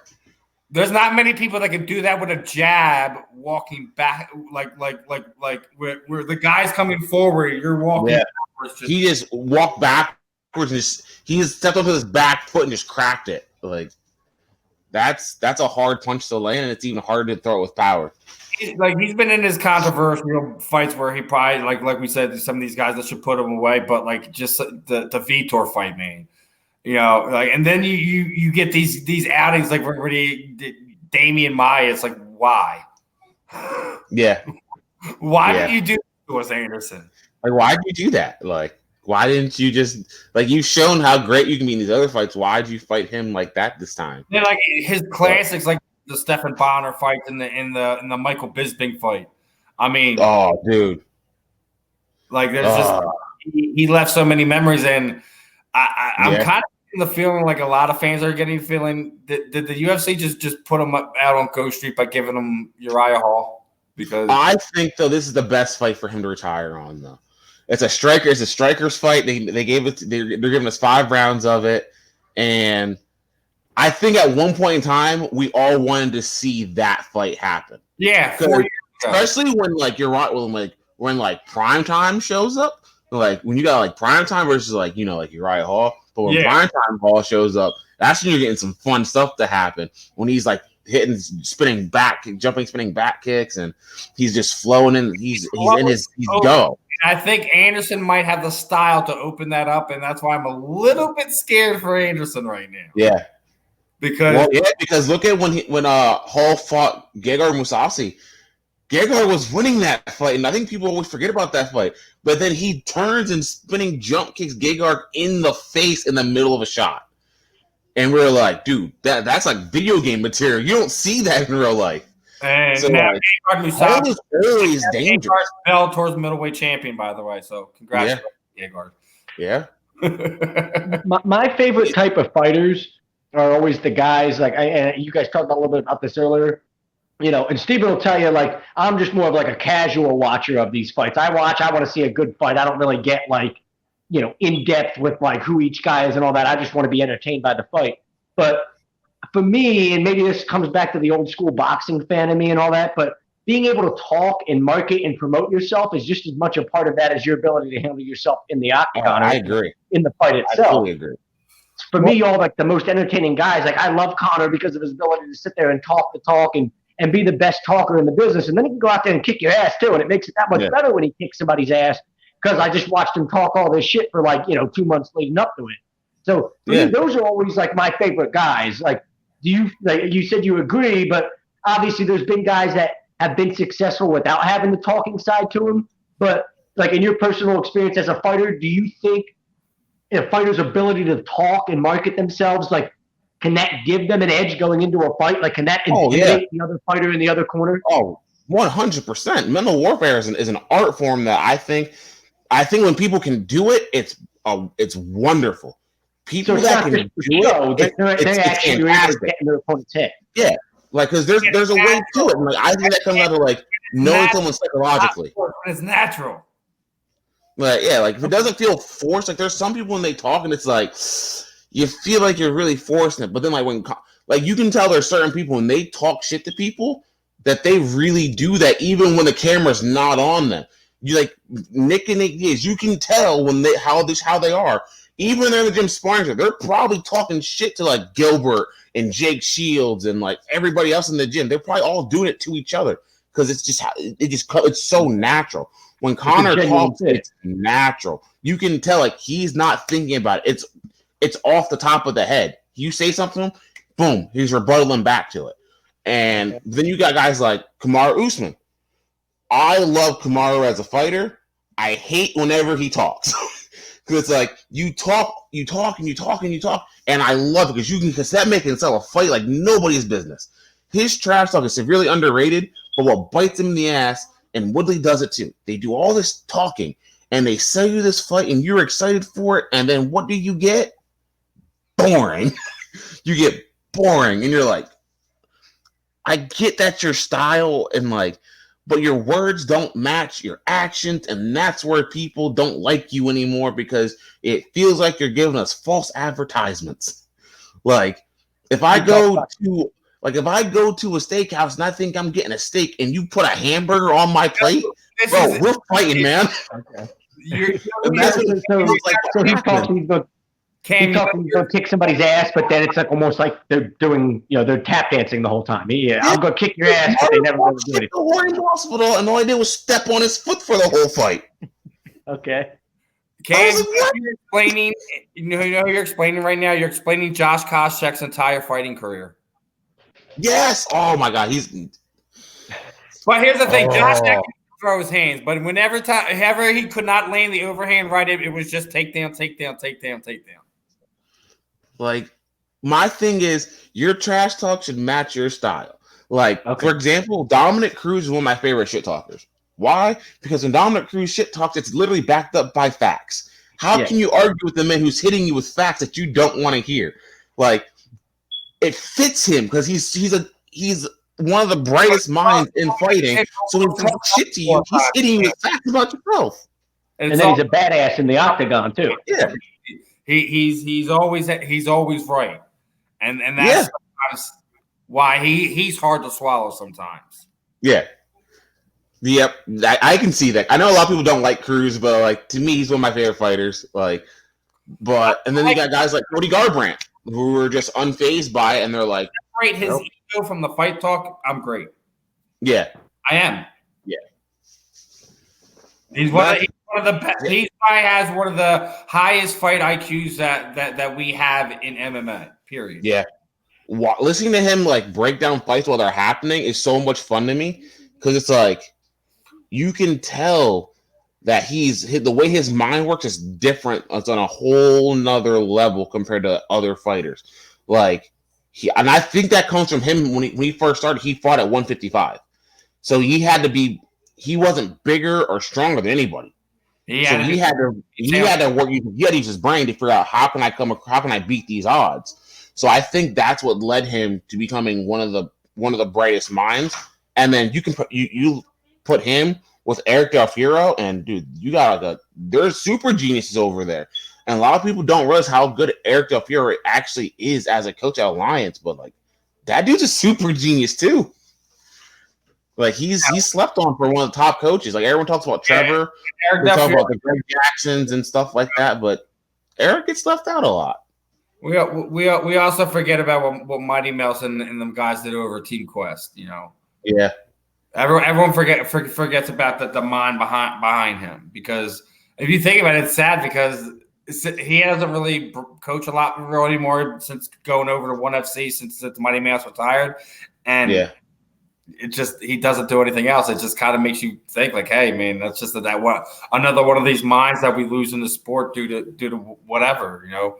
Yeah, Then, a lot of people just don't appreciate it when they have it, and I think for me that's one of the things that like kind of bugs me out about MMA and like fighting in general is a lot of times, even as fans, as fighters, we don't take a second to step back and appreciate the moment. everything that's going on within the sport before it's gone. Like everyone was talking, let's say when fighters are beefing. Everyone's talking about the beef of the fighters and whatnot, and then like the fighters themselves kind of get lost in it. Like it no longer becomes about them; it's more like the beef between them.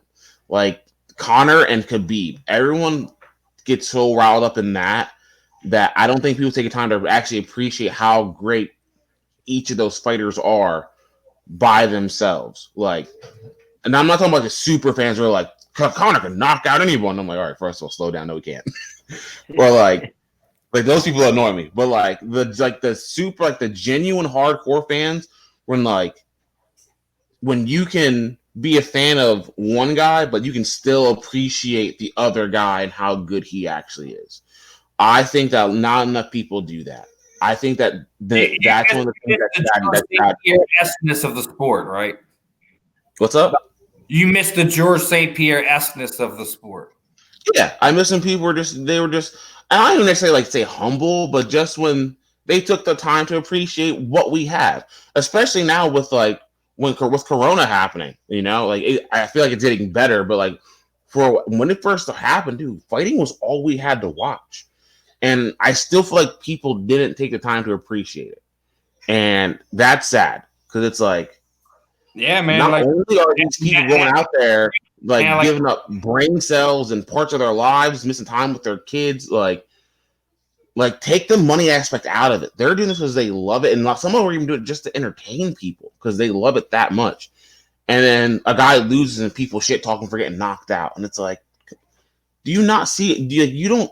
A lot of times people don't see all the hard work that goes in to getting to that point.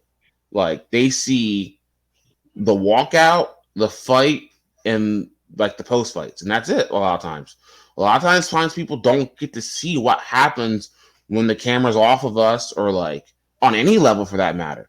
Whether you're amateur, pro, you're like in the UFC, Bellator, people only get to. A lot of times, people that are your fans only get to see a small part of you.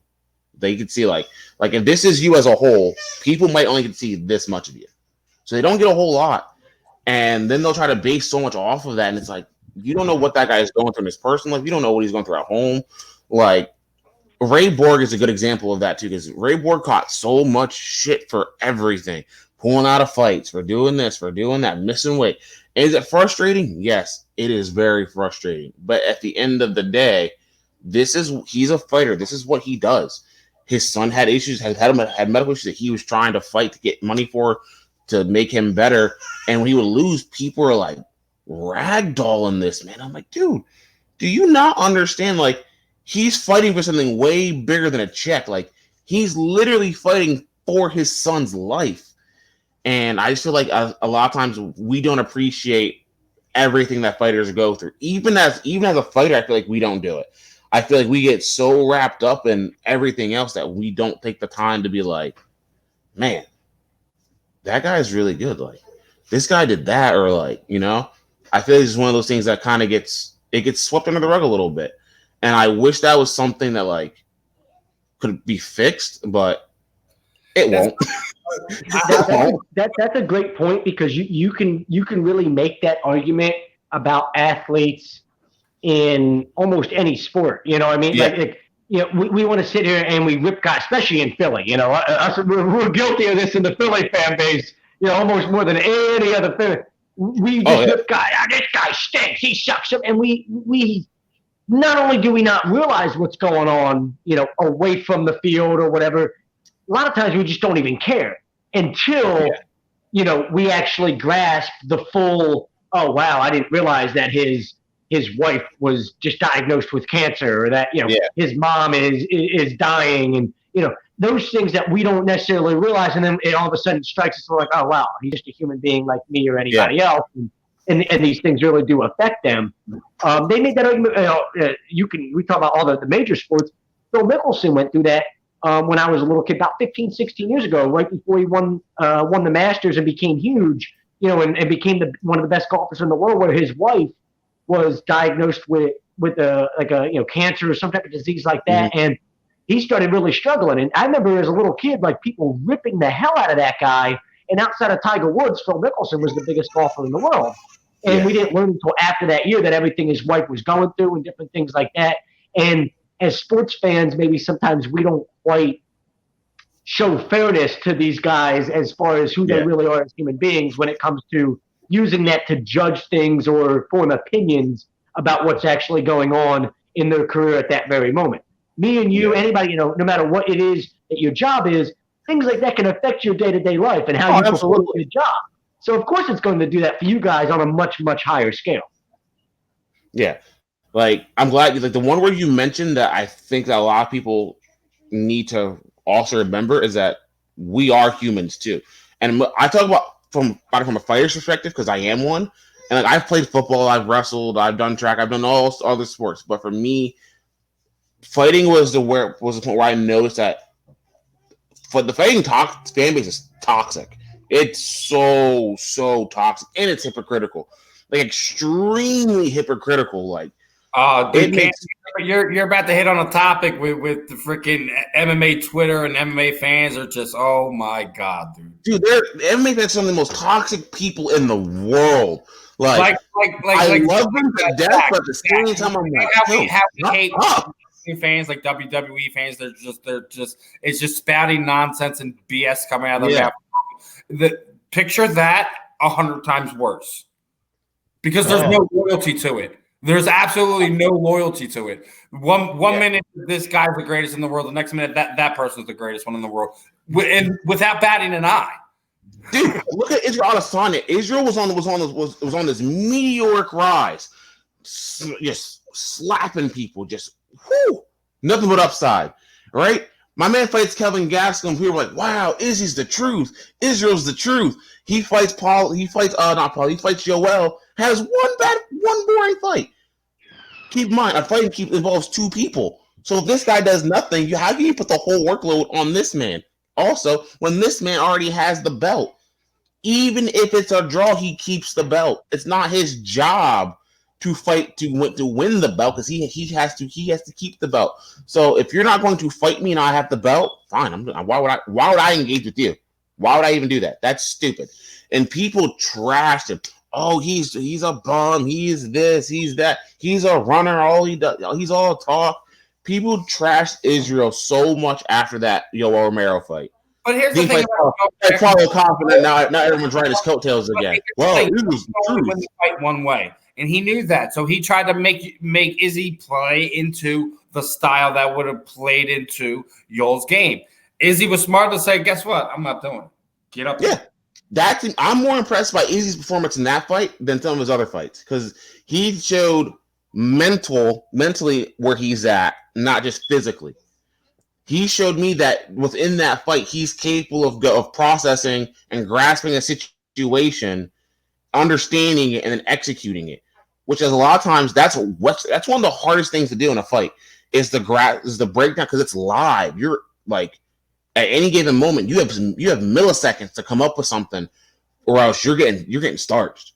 So the fact that he was able to process the situation and then stick to it, because that's the hardest part. Making a plan is easy. Sticking to it is where it gets hard because the other guy might do something that you're not ready for. But Israel stuck with his stuck. He realized, okay, he wants me to do this. Well, I'm just not going to do it then. He went, I have the belt. Even if we draw, I keep this. He needs to beat me to get this. So I thought that fight was impressive from a mental standpoint.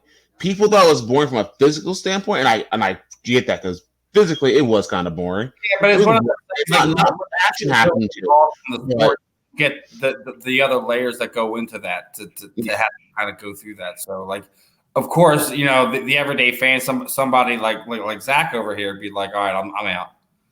But and that's understandable. I get that. Like I totally get that because like if you're not like a hardcore fan that follows it, it makes sense you find it boring. For me, I was on the edge of my seat. I was like, all right, when's it gonna happen? When's Joel gonna explode? Is he gonna be there for him? Like that's interesting because like I love technique. I'm a technique fanatic when it comes to that. Like I think with somebody involved with the sport, like that's the part. Like you know, like I played. I was a big baseball player growing up, so that was always my go-to sport. Like when I watch a baseball game, there's so many more things I'm looking at than just the game itself. Yeah, like I'm looking at all these little details that I noticed because that was the sport that I played. And I feel like definitely for you guys, there has to be things where in a fight you're paying attention to the things that I'm probably not even focused on at all. Fans watching a fight, they're only looking at the top half. I guarantee you. Yeah. Right. Yeah. And as a fighter, you're probably looking at things that I don't even notice.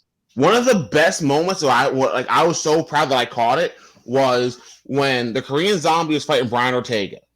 Korean Zombie gets a cut over his eyebrow, and he starts touching it. And I'm sitting in the living room with like my girlfriend, my teammates, and I'm like, he's gonna keep touching it, so the ref gives him a break. It's not in a bad spot, and he gets it. That's what he kept doing. He kept touching it and touching it and touching it, knowing that the ref is going to see him touching it and think, oh, it's bothering his vision.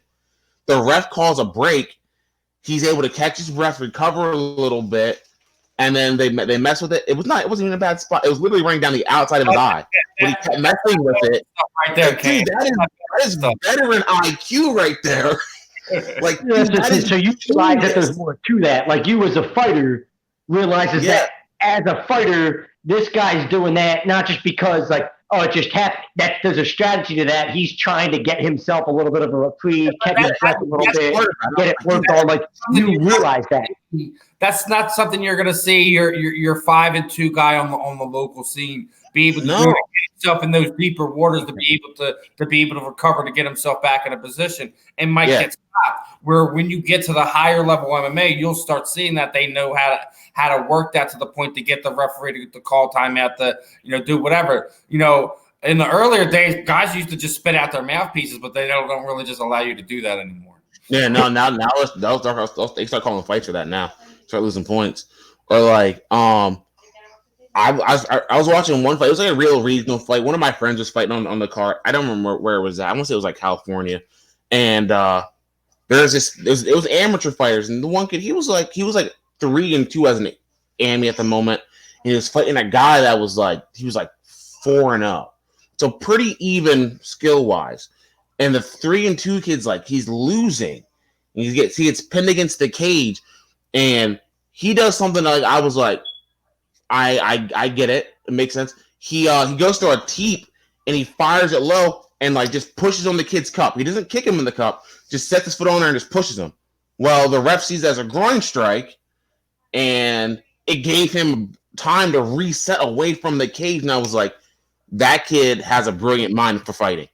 Like you see the brilliance in it. He knows that he didn't kick him, so he didn't hurt the kid. But he knew by doing that, the ref was going to reposition him in the middle of the cage where he's not getting TKO'd or running the risk of getting TKO'd next to the cage. I was like, that kid's going to go places. If his physical can keep up with his mental, he's going to go places. I don't remember the kid's name, which bums me out, but it was such a smart technical move to do on his half. I was so impressed by that as a guy that has a lot of amateur fights that's trying to make his pro debut soon. Like I saw, then I was like, I respect that. Like it was a smart move. It was a tactical move that didn't place harm on anyone in the situation. Now if he had stomped the guy in his groin, I'd be like, that's kind of dirty. Like you didn't have to do all that. But he just put his foot there and just gave him a little push. the ref warned him, hey, you can't do that, because he knew your first time's a warning. So I was like, and he did it while he was getting swarmed, which makes it even smarter that he's getting swarmed by strikes and he still has the wherewithal to do that. So I was like, it's for me, those I like watching fighting. Does that come from the corner? Like, is that part of like something your team can help you with? Like, like you talked about thinking on your feet earlier, and maybe this is something that I don't notice because I'm not somebody that, has ever, done karate or things like that and actually like been involved in something like that. So I'm not looking at it from like the mind of a fighter. I'm just watching it as a fan. But is the thinking on your feet side of it, like you can go into a fight, Mike Tyson used to have that saying, right? Like everybody's got a plan until they get punched in the face sort of thing. Can you go into a fight with a plan of, I'm going to attack this way, I'm going to have this, I'm going to do this, but that immediately changes, and a minute into the fight, you're thinking on your feet, and for the rest of the fight, everything comes down to thinking on your feet and adjusting and all those different things. Like, how much of of a role does that actually play in the fight throughout your just ability to adapt and think on your feet? I think a part of it comes from like if a guy does a lot of film study and he's able to understand situations. But I do think that the corner can play a large part of it too. If the corner, depending on what your teammates have you doing leading up to the fight and in sparring. Because like in my gym, we do a lot of fight simulations. Like we do like one of my favorite drills, we call it finish the fight, where you're sparring, and like you hit someone, and then we'll be like my teammates will be like, Cam, defend, which means that the shot he hit me with rocked me. So I have to simulate being rocked against the cage, and I have to work on nothing but defense, and they'll be in the middle of sparring. It's random. So we don't know when it's going to happen. We have no idea. Like, we just go into a sparring match, and if we hear that, we know what we need to do. And it's the other guy's job to work to finish the fight, whether it's him swarming on punches or him snatching against the cage for a takedown for a choke. So that's one of our drills that we work a lot, and it helps because it helps like with preparing the idea of when that situation happens. Because when you're fighting, you don't know which one's going to be the one that does it. You might hope this strike's the one that does it, but it might not be that one. Like, I have a fight where I threw nothing but straight lefts, and I thought I was going to like just KO this kid with it. Turned out none of them dropped him. I threw a jab, hit just right in the money, and he like collapses in the middle of the ring, in the middle of the cage, and I was like, oh, didn't expect that. So like, fighting is unpredictable for everyone watching it and involved with it. So I do think the more that your team has you do the work on those unpredictable situations in camp does start to play a part, because it comes second nature when you're fighting. So like, it's one of the things I tell everybody, man. You're only as good as your teammates and your coaches around you when it comes to MMA, man. So when it comes to those camps, like in your corners, so like, in football, a lot of times, like we heard with the Eagles, when we were getting ready to play the Ravens, we heard that they were using Jalen Hurts in practice to kind of simulate what Lamar Jackson was and kind of get our defense used to that. Fighting a guy. Do you guys do that? Like, in fighting, like will your camp line up? A Muay Thai guy, he's more of a wrestler. His coaches will call around to guys in the area or a guy they know, like, hey, I need some guy. Cam has a fight coming on in 3 weeks. We need some guys to kind of simulate this. So they're gonna bring in guys that are gonna simulate who he's going to be fighting. So when they're going through these drills, that's what they're gonna break it down. You want to try to bring in somebody that you can practice, like while you're leading up to this fight. He's similar from a stylistic perspective to what you're going to. You can work on everything you want to work on. I know they can mimic him really well. Like, I was set to fight this dude, Adam Mattia, who I can't stand. Like, to this day, how to bring up that? I would still slap. I've opened up a can of worms. Any day. I would openly slap him. I hate that dude. He talks so much, and he's so boring, and he walks around in cheetah print thongs all the time with the same crusty-ass cigar in his mouth. Dude, I can't stand that dude. But I was supposed to fight him like 2 years ago, and I called up my friend John Tuxford. And Tuxford does the greatest Adam Mattia impersonation in camps. It's like spot on. Down to like the weird little hand comb over thing he does with his hands when he's in his stance. Dude, I love it. Like, so that's what I'll do. I'll find guys that I know that I've fought the dude that I'm gonna fight. If I can't find guys that like can mimic him, I'll do that, and it helps. But yeah, so there's that little insert call out for people that want to know who I want to fight next. It's that guy. Don't you think Dude, Joey? I really can't stand that dude. Hey, we're a fan of that. Hey, we love that here on Agree to Disagree. Turned him into Oh a man, basket case. like there's not a lot of people that like able to like. I can say I genuinely don't like them, want to beat them up, but he's like top of the list. He makes your blood boil, doesn't he? Now, Absolutely. before we get out of here in the spirit of Halloween, who is the scariest fighter that you've ever come across, and who is someone that you know, as far as maybe somebody locally like you wouldn't want to get caught in an alley with? Joe Pfeiffer.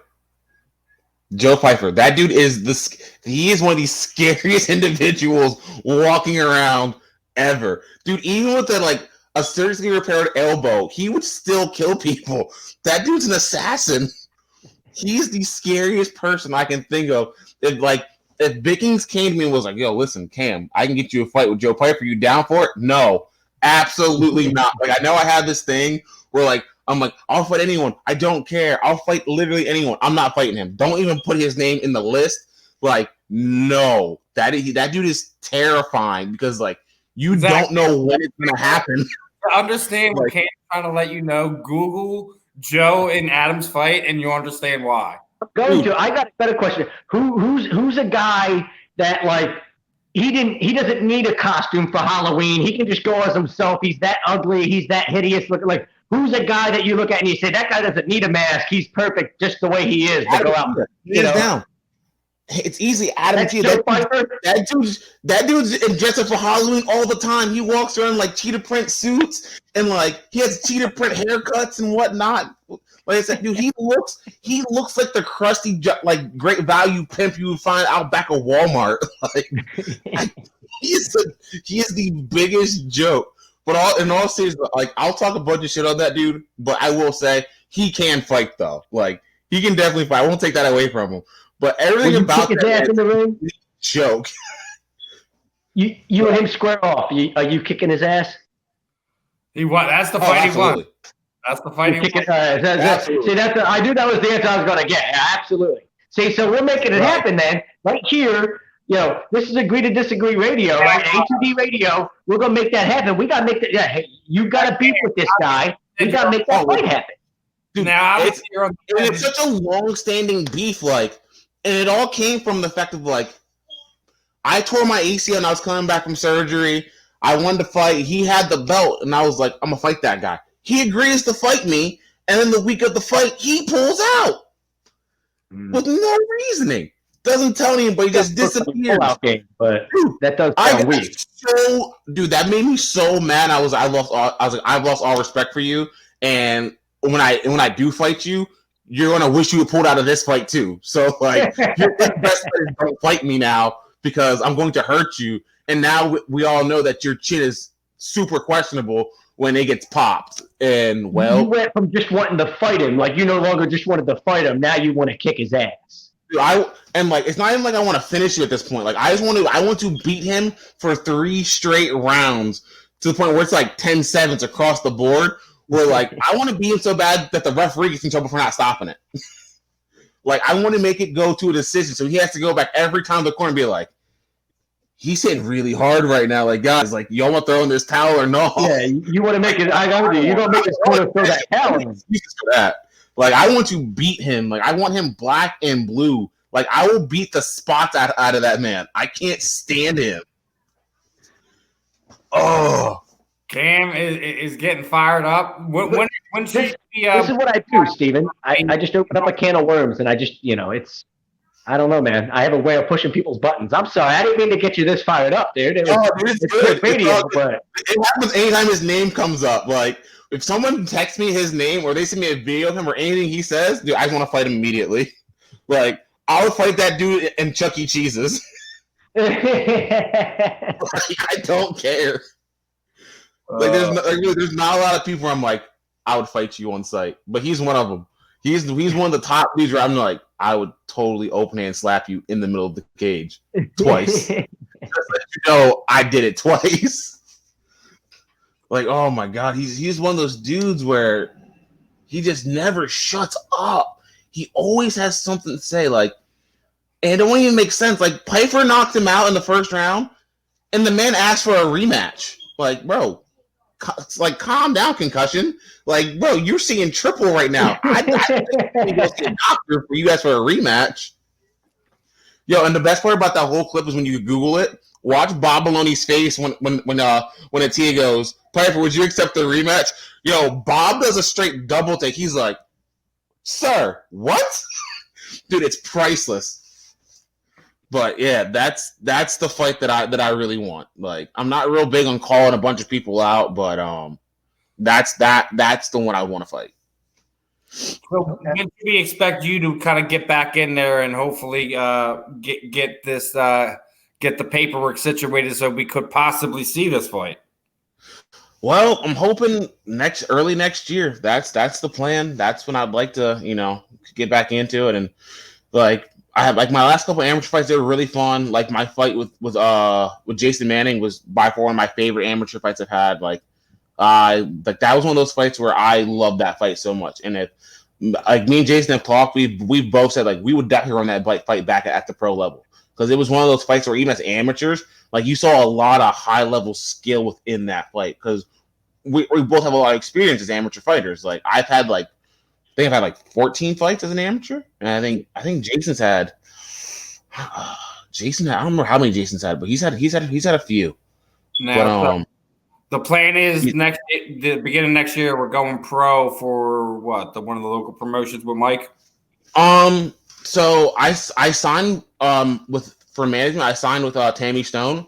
So we're just looking at different places. Like Tennessee's already said they'll approve me to fight pro there, because I was gonna try to get one before this year ended, and the date was just too close to like. I was just coming off another injury, and it was just too close. It didn't sit well. Yeah. And so the guy keeps in contact with me. So like he's already said Tennessee's already approved me to turn pro there. I have no doubts that PA will approve me to turn pro. Like Serb's seen my fights and he's been there and watched me. Like he knows who I am at this point. Like I don't doubt that. But like if that Adam Mattia fight gets offered, that's going to be an Art of War fight. Like, I won't fight him any other place but Art of War, because for me, that's my home. Like, I love Mike and Deb. They've done so much for me, not only as a fighter but as a person. Like, when my daughter was announced, they did the gender reveal at one of their shows at Spooky Nook with a baby shark that swims out, and they had like a little card, and so they've done that stuff for me. Like at least once every 2 weeks, Mike will message me, ask me how I'm doing, how I'm feeling. They check up on me and the kids. So like, to me, I would love to have my pro debut for them. And me and Mike have talked about it. Like I wouldn't want to do it anywhere else. But depending on the fight that gets offered and when it gets offered, we both know like I might have to do. But at the end of the day, like I'm an Art of War guy through and through. Like to me, like I said, that's my home. Like when I'm in PA, that's where I'm at. Like I love going there, because like all the fighters that you guys have in Philly, dude, they could all fight at a pro level. Like you guys don't have garbage fighters there. Like if you take a kid from Philly and take him to go fight anywhere else, he's going to give that person a run for their money. Like I don't know what it is there. Maybe it's just the area, but you guys breed fighters. Like you breed dogs, man. Like when you hear someone that's gonna fight anywhere, and it's not directly out of Philly, but the outskirts of Philly, you're getting someone who's a freaking savage. It's the spirit of Joe Frazier, man. Dude, and that's why I love fighting there. Because I know what I'm gonna get.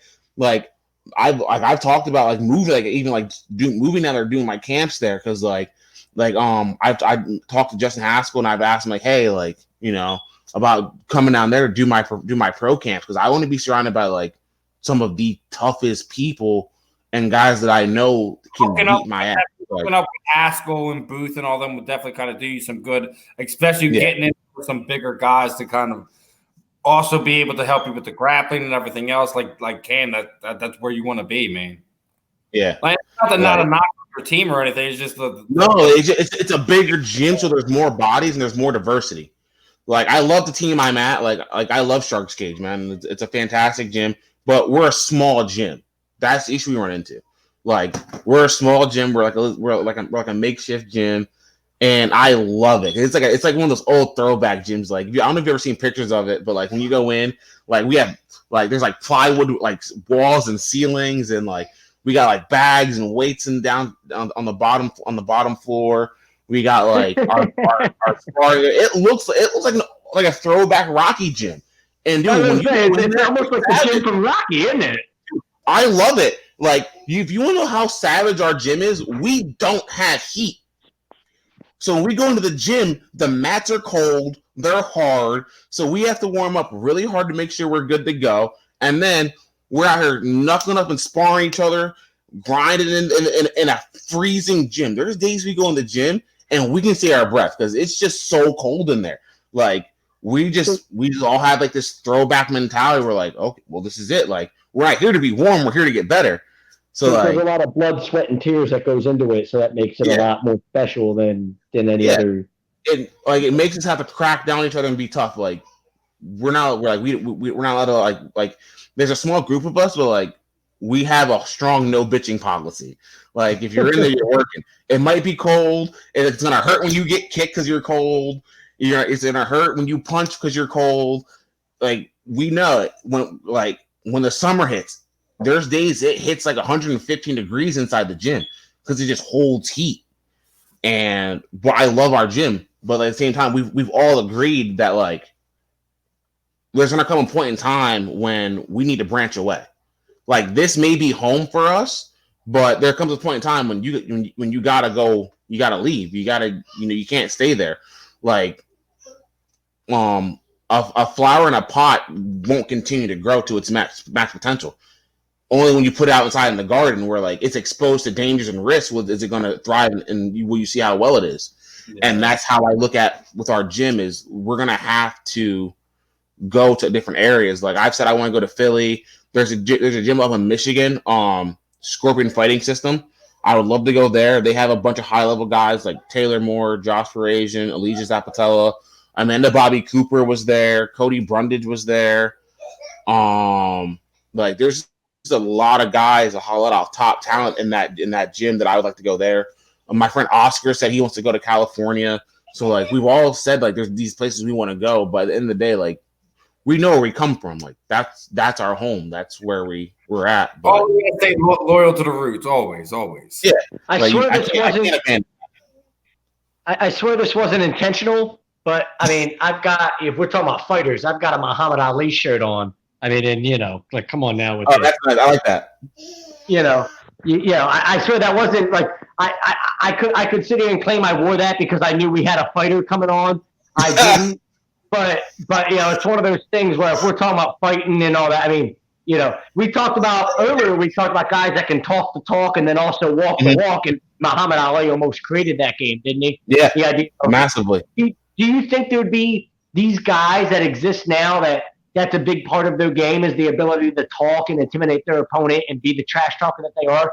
Would that exist without a guy like Muhammad Ali? Like, he had to be the first guy that kind of made that a normal thing, right? I think we'd have guys like that, but I think it'd be more frowned upon.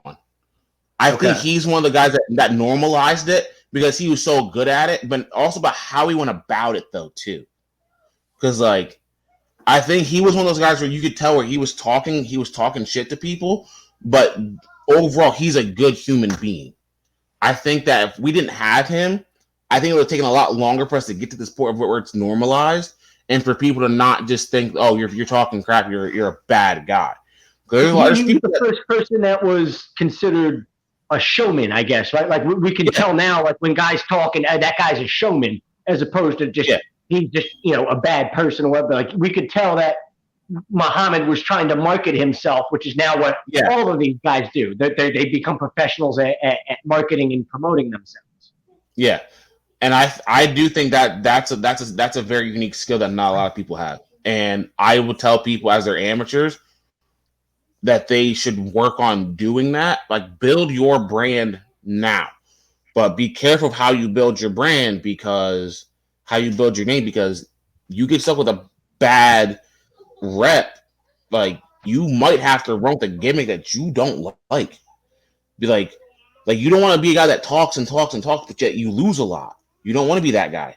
So, like, build your brand, but be smart about it. Like Adrian Broner, like, you don't want to be that guy. You don't want to be the guy like an Adrian Broner that all the talking and all that actually hurts you. Yeah.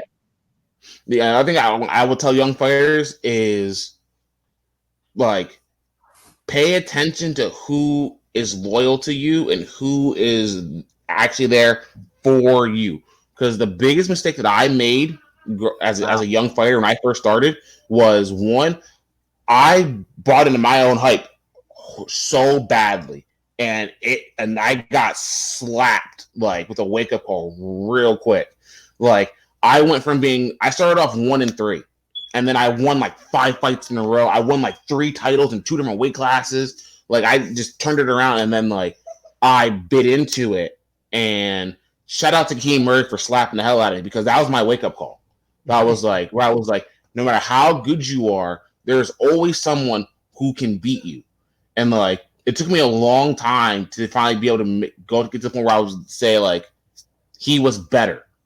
He was better than me. I had this thought where I was like, I'm better than him. I shouldn't have lost. But then I had to sit and be like, no, dude, he was better. It's okay. There's always somebody better. Like, so if I could give young fighters one advice, is pay attention to who is there for you, and make sure pay attention to who you surround yourself with, and do not buy into your own hype. Never do that. The moment you do that, it's a trap. It's you're done. Don't do it. Like, find the group of people that are there for you, and they have your back. And make sure, like, you don't need a big circle. All you need is a small group of people. Like, yeah, you can have fans, and that's all cool. But when it comes down to your inner circle, only let the people that you deeply trust in that circle. Don't just let anybody in there, because then people start planting suggestions and seeds, and you start getting things don't go right no more. So just that's my advice to young fighters when they start fighting, is watch who you surround yourself with, and don't buy into your own hype. I don't think, if you're like somebody that's young, I mean, you know, fighting, obviously, whatever, but any sport, I mean, that's, how can you argue with that? How can you look at it and be like, wow, like, you know, that's got to be some of the most genuine, real advice that, you know, give somebody, you know, in a profession that you're in, is something like that. Yeah, that makes sense. You know, I'm sure, you know, and it's not intentional, but I'm sure it's very, very easy to let your ego kind of in any sport, especially when you're succeeding. When you're succeeding, you're like, you really are. Yeah, when you're succeeding and you're like hitting like the upper levels, and like you're getting title fights left and right, and you're in the top 5, top 10 of in your state and in your weight class, and like all these promotions are hitting you up, like, hey, would you come fight for us? Would you this? Would you that? Right? It's very easy to have that happen, because you went from feeling like a nobody in the game when you first started, even as an amateur, feeling like a nobody, like no one cared about you, no one knew who you were, to now all of a sudden, like, promotions are hitting you up because you're highly ranked now. So you start to get like that, oh, I'm getting there type of vibe. When in all reality, you really haven't. Like, you're still an amateur. At the end of the day, like, when you turn pro, it all resets. No one's going to care about your amateur record. Like, what's John Jones' amateur record? You know? No, I don't. That's a great point. No, I don't know either. No one cares about it. So, like, that's why I tell people, like, your amateur record only means it means something when you're an amateur and when you're trying to get to the pro level. But once you're at that point, dude, no one cares anymore. It doesn't matter. Like, so enjoy the ride, surround yourself with good people, and just listen to those people. Listen to the people that have your back, because that was the mistake that I made. I didn't listen to people who had my back. I listened to the wrong people, and it ended up costing me, and I made bad decisions. You know, I'm not proud of it, but I was 22 years old. I was young. I was impressionable, and I'm 26 now. So, like, that might not seem like a big gap, but as a fighter maturity time, that's a long time. Like, I think any of us kind of think we could agree, right? As humans, that's a long time. That's just a long gap to go through. So, like, that's big stuff, man. That really is. It's just one thing I would tell young people, like young fighters, man, like, because it's so easy to get grafted into like the game, like, and the politics and the trash talking and get pulled in the wrong directions. Like, I've seen so many people that are good fighters and have the wrong people in their group, and now some of them are in jail. They had promising careers, but they surround themselves with the wrong people. They're in jail now. They're committing crimes. They get into street fights all the time. It's like, bro, like, you had this wonderful, bright fight future ahead of you, and because you put yourself around the wrong people, you can't do it. Like, you got to put yourself around people that want to see you succeed. Like, you got to put yourself around people that want to see you on your feet and not on your back, because there's a lot of people out there, they'll ride your coattails for as long as they can, and as soon as you flop, bro, they're out. And that's a hard and a devastating feeling to realize when you're at rock bottom and you look around, you're needing your friends to comfort you, and your so-called friends aren't your friends no more, and they're gone, and they're riding the next guy's coattails because he's doing better. But like, they said they were there for you, and they're not there for you. So keep your circle small. And and for me, when I say keep your circle small, I mean stay with the people that were close with you before you fought, and your teammates and your coaching staff. Those group of people right there are the people that'll keep you grounded. Like, don't ever buy into your own hype, because, dude, that's the first step into failure. And I think any athlete can say that, can agree with that. If you buy into your own hype, you're taking the first step into failure. Like, that's usually how it always happens. And I'll say that's not only great advice in life, great advice in like sports or whatever you're doing. But Stephen, you'll probably agree with it. That's great advice in life right there. You know what I mean? You can take that and you can use it not just in your career, or if you're an athlete or whatever. You can use that in every aspect of life. That's great stuff. That's really, really good stuff, in my opinion, man. All right, well, we're getting up against it, Cam. You know what I typically do here at the end is kind of throw the proverbial microphone over to you. Anyone you'd like to thank, show some love to, shoot out your social media sites, anything else you're working with. The time is yours, my friend. All right. So you guys can find me on my Facebook. It's Cameron Chism-Brungard, or you can find my fight page, which is just Cameron Dark Shark Chism. Anyone can message me on there, whether it's for fighting advice, or you're going through something in life, like you're depressed, you're sad, you need something, you just want to vent to someone, dude, like, hit me up. Like, I know mental health is hard on people, so like I highly recommend, if you need anyone to talk to, please message me. You can find me on my Twitter. It's at Cam Dark Shark. My Instagram's the same thing. So if you're ever going through anything, you need to talk, or just want to ask me any sort of question, message me on any of those sites. I'll happily answer. I'm gonna give a shout out to my old teammates at Vicious. Like, a lot of those guys helped me out a lot, and I want to say, like, I truly appreciate them for everything they helped me get, for everything they've helped me with, and to like the lessons they've taught me and where they've been at. So like my original OG teammates when I was there, like Lewis Rumsey, Mike Erb, Greg Wolf, John Powell, Scott Diggs. Like, I want to give all those guys shout outs for being there and helping me and teaching, because it means a lot. My teammates when I was at Kyoto, so Jay, Brittany, Mick, all those guys, they all helped me grow as a person, not even as a fighter, but helped me grow more as a person and human being. I want to thank Tammy for my management, for taking the chance of signing me to her management company. It means a lot, because I know she didn't have to, and I know the risk that comes with signing, like, a debut guy, and things can go wrong. So I appreciate her for doing that.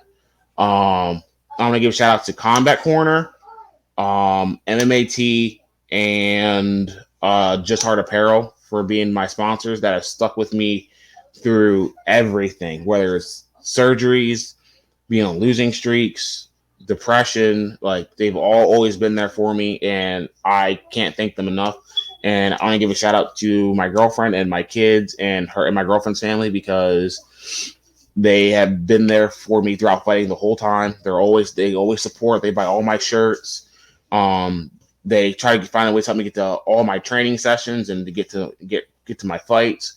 They always buy a ticket, even if they can't always make it to the fight. They'll buy a ticket, and like my girlfriend always helps me with like my weight cuts, with meal preps and stuff like that. And the biggest shout out has to go to my friend Brendan Shipman, because he is my biggest inspiration. Like, he passed away in 2016, and he's been the biggest spark for me. The person that, like, whenever I go into a fight, he's the person I talk to.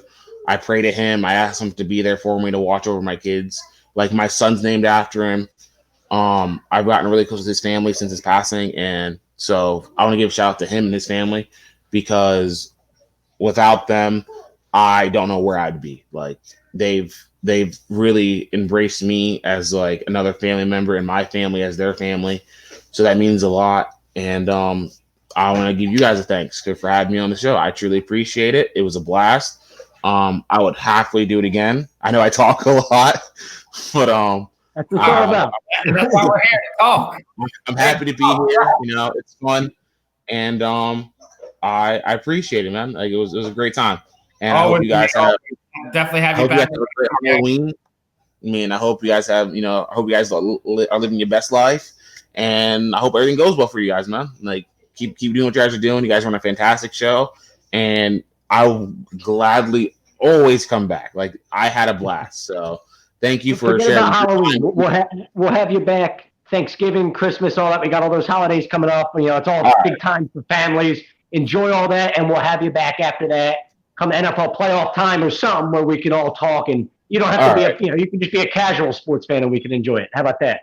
I'm perfectly cool with that. Sounds like a blast. There we go. Enjoy the rest of your day. You too, guys. Kids, and I'll catch up with you, brother. All right, man. Thank you guys so much. Enjoy your day. You too, man. You have a good one.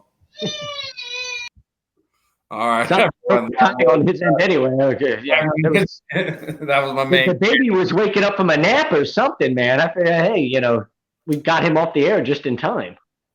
Oh yeah, the little one just got up. Yeah, I was hearing that. Hey, man. It was another fun one. Again, you know, little technical difficulties to start off the day with. At least he was wearing a shirt. You know, we'll get that straightened out and get him back on here and talk some baseball, pick his brain a little bit. Really appreciate the time with Cam. We went like probably a whole 40 minutes longer than I thought it was going to go. Listen, we opened up a can of worms and it just went and went and went. But yeah, that was good radio. That was good stuff there. You know what I mean? You can't argue with that. He was entertaining. He provided a lot of insight, and I thought that was a good conversation. Can't argue with any of it. Actually, learning some things you didn't really know too much about, and got things. Well, you know, it's always interesting. I thought something I learned is you know, like I can sit there and tell you, you know, I can think like a baseball player when I watch a baseball game. I can say I can think like I understand what other baseball players are thinking because I played it for so long and played at such a high level with it. But it's interesting to hear he's a fighter. He can tell you what fighters are thinking throughout the course of a fight, which is something that, you know, I can't necessarily get to because, you know, I'm just watching that as a fan. But I understand what it's like to say, forget about what a fan's thinking in that situation. What is the athlete thinking there? And he definitely provides great insight for what the athlete, the fighter is thinking throughout the situation. It's one of the reasons why I want to bring him on because he just has so many layers to him, man. He's cool guy. Besides being a fighter, you know, really looking forward to him making his pro debut, man. It's been a while for him. But let's put a bow on this one. You know, appreciate everyone for coming on. But real quick, again, let's get some love to our sponsors. And he's our doc. Let's make him your doc. Dr. Paul Vidal, Specialized Physical Therapy, LLC, 3 locations: Cherry, Princeton, and Burlington. Make sure you find them at physicaltherapy.com. Again, guys, make sure you guys are tuning in. The guys are going to have a live reaction show for the game Sunday night. So I guess it should be around halftime or so. They should be going live. Make sure you guys are getting your your game predictions in. We're going to be doing a lot of stuff. Like I said, if I get a perfect answer, we're going to give this Ron Jaworski autograph away. I know Philly Drinkers also is doing something with Tommy if you guys get it right. So make sure you guys are tuned in, locked in.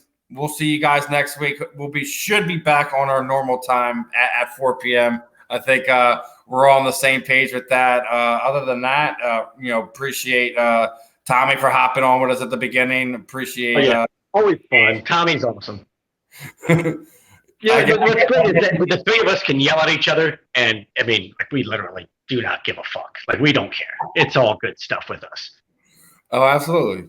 That's why this team is awesome. We love each other like that because we can sit there and rip each other out, and then next minute be like, all right, I'll see you later. Well, not everybody can do that. We might be some of the only ones that can do that, but yeah, we literally don't have any hard feelings at all. Like we could yell at each other for 10 minutes straight, jump off with no hard feelings. They're just like, I love that. Get feelings and whatnot, and be little crybabies and butthurt, but not us. That's not how we do things. Anyways, not us. No. Anyways, we'll be back next Saturday, 4 p.m. Other than that, this was another fun one of the weekly roundup. I'm Steve. He's Zach. We'll catch you guys. Enjoy. Be safe. Happy Halloween, everybody.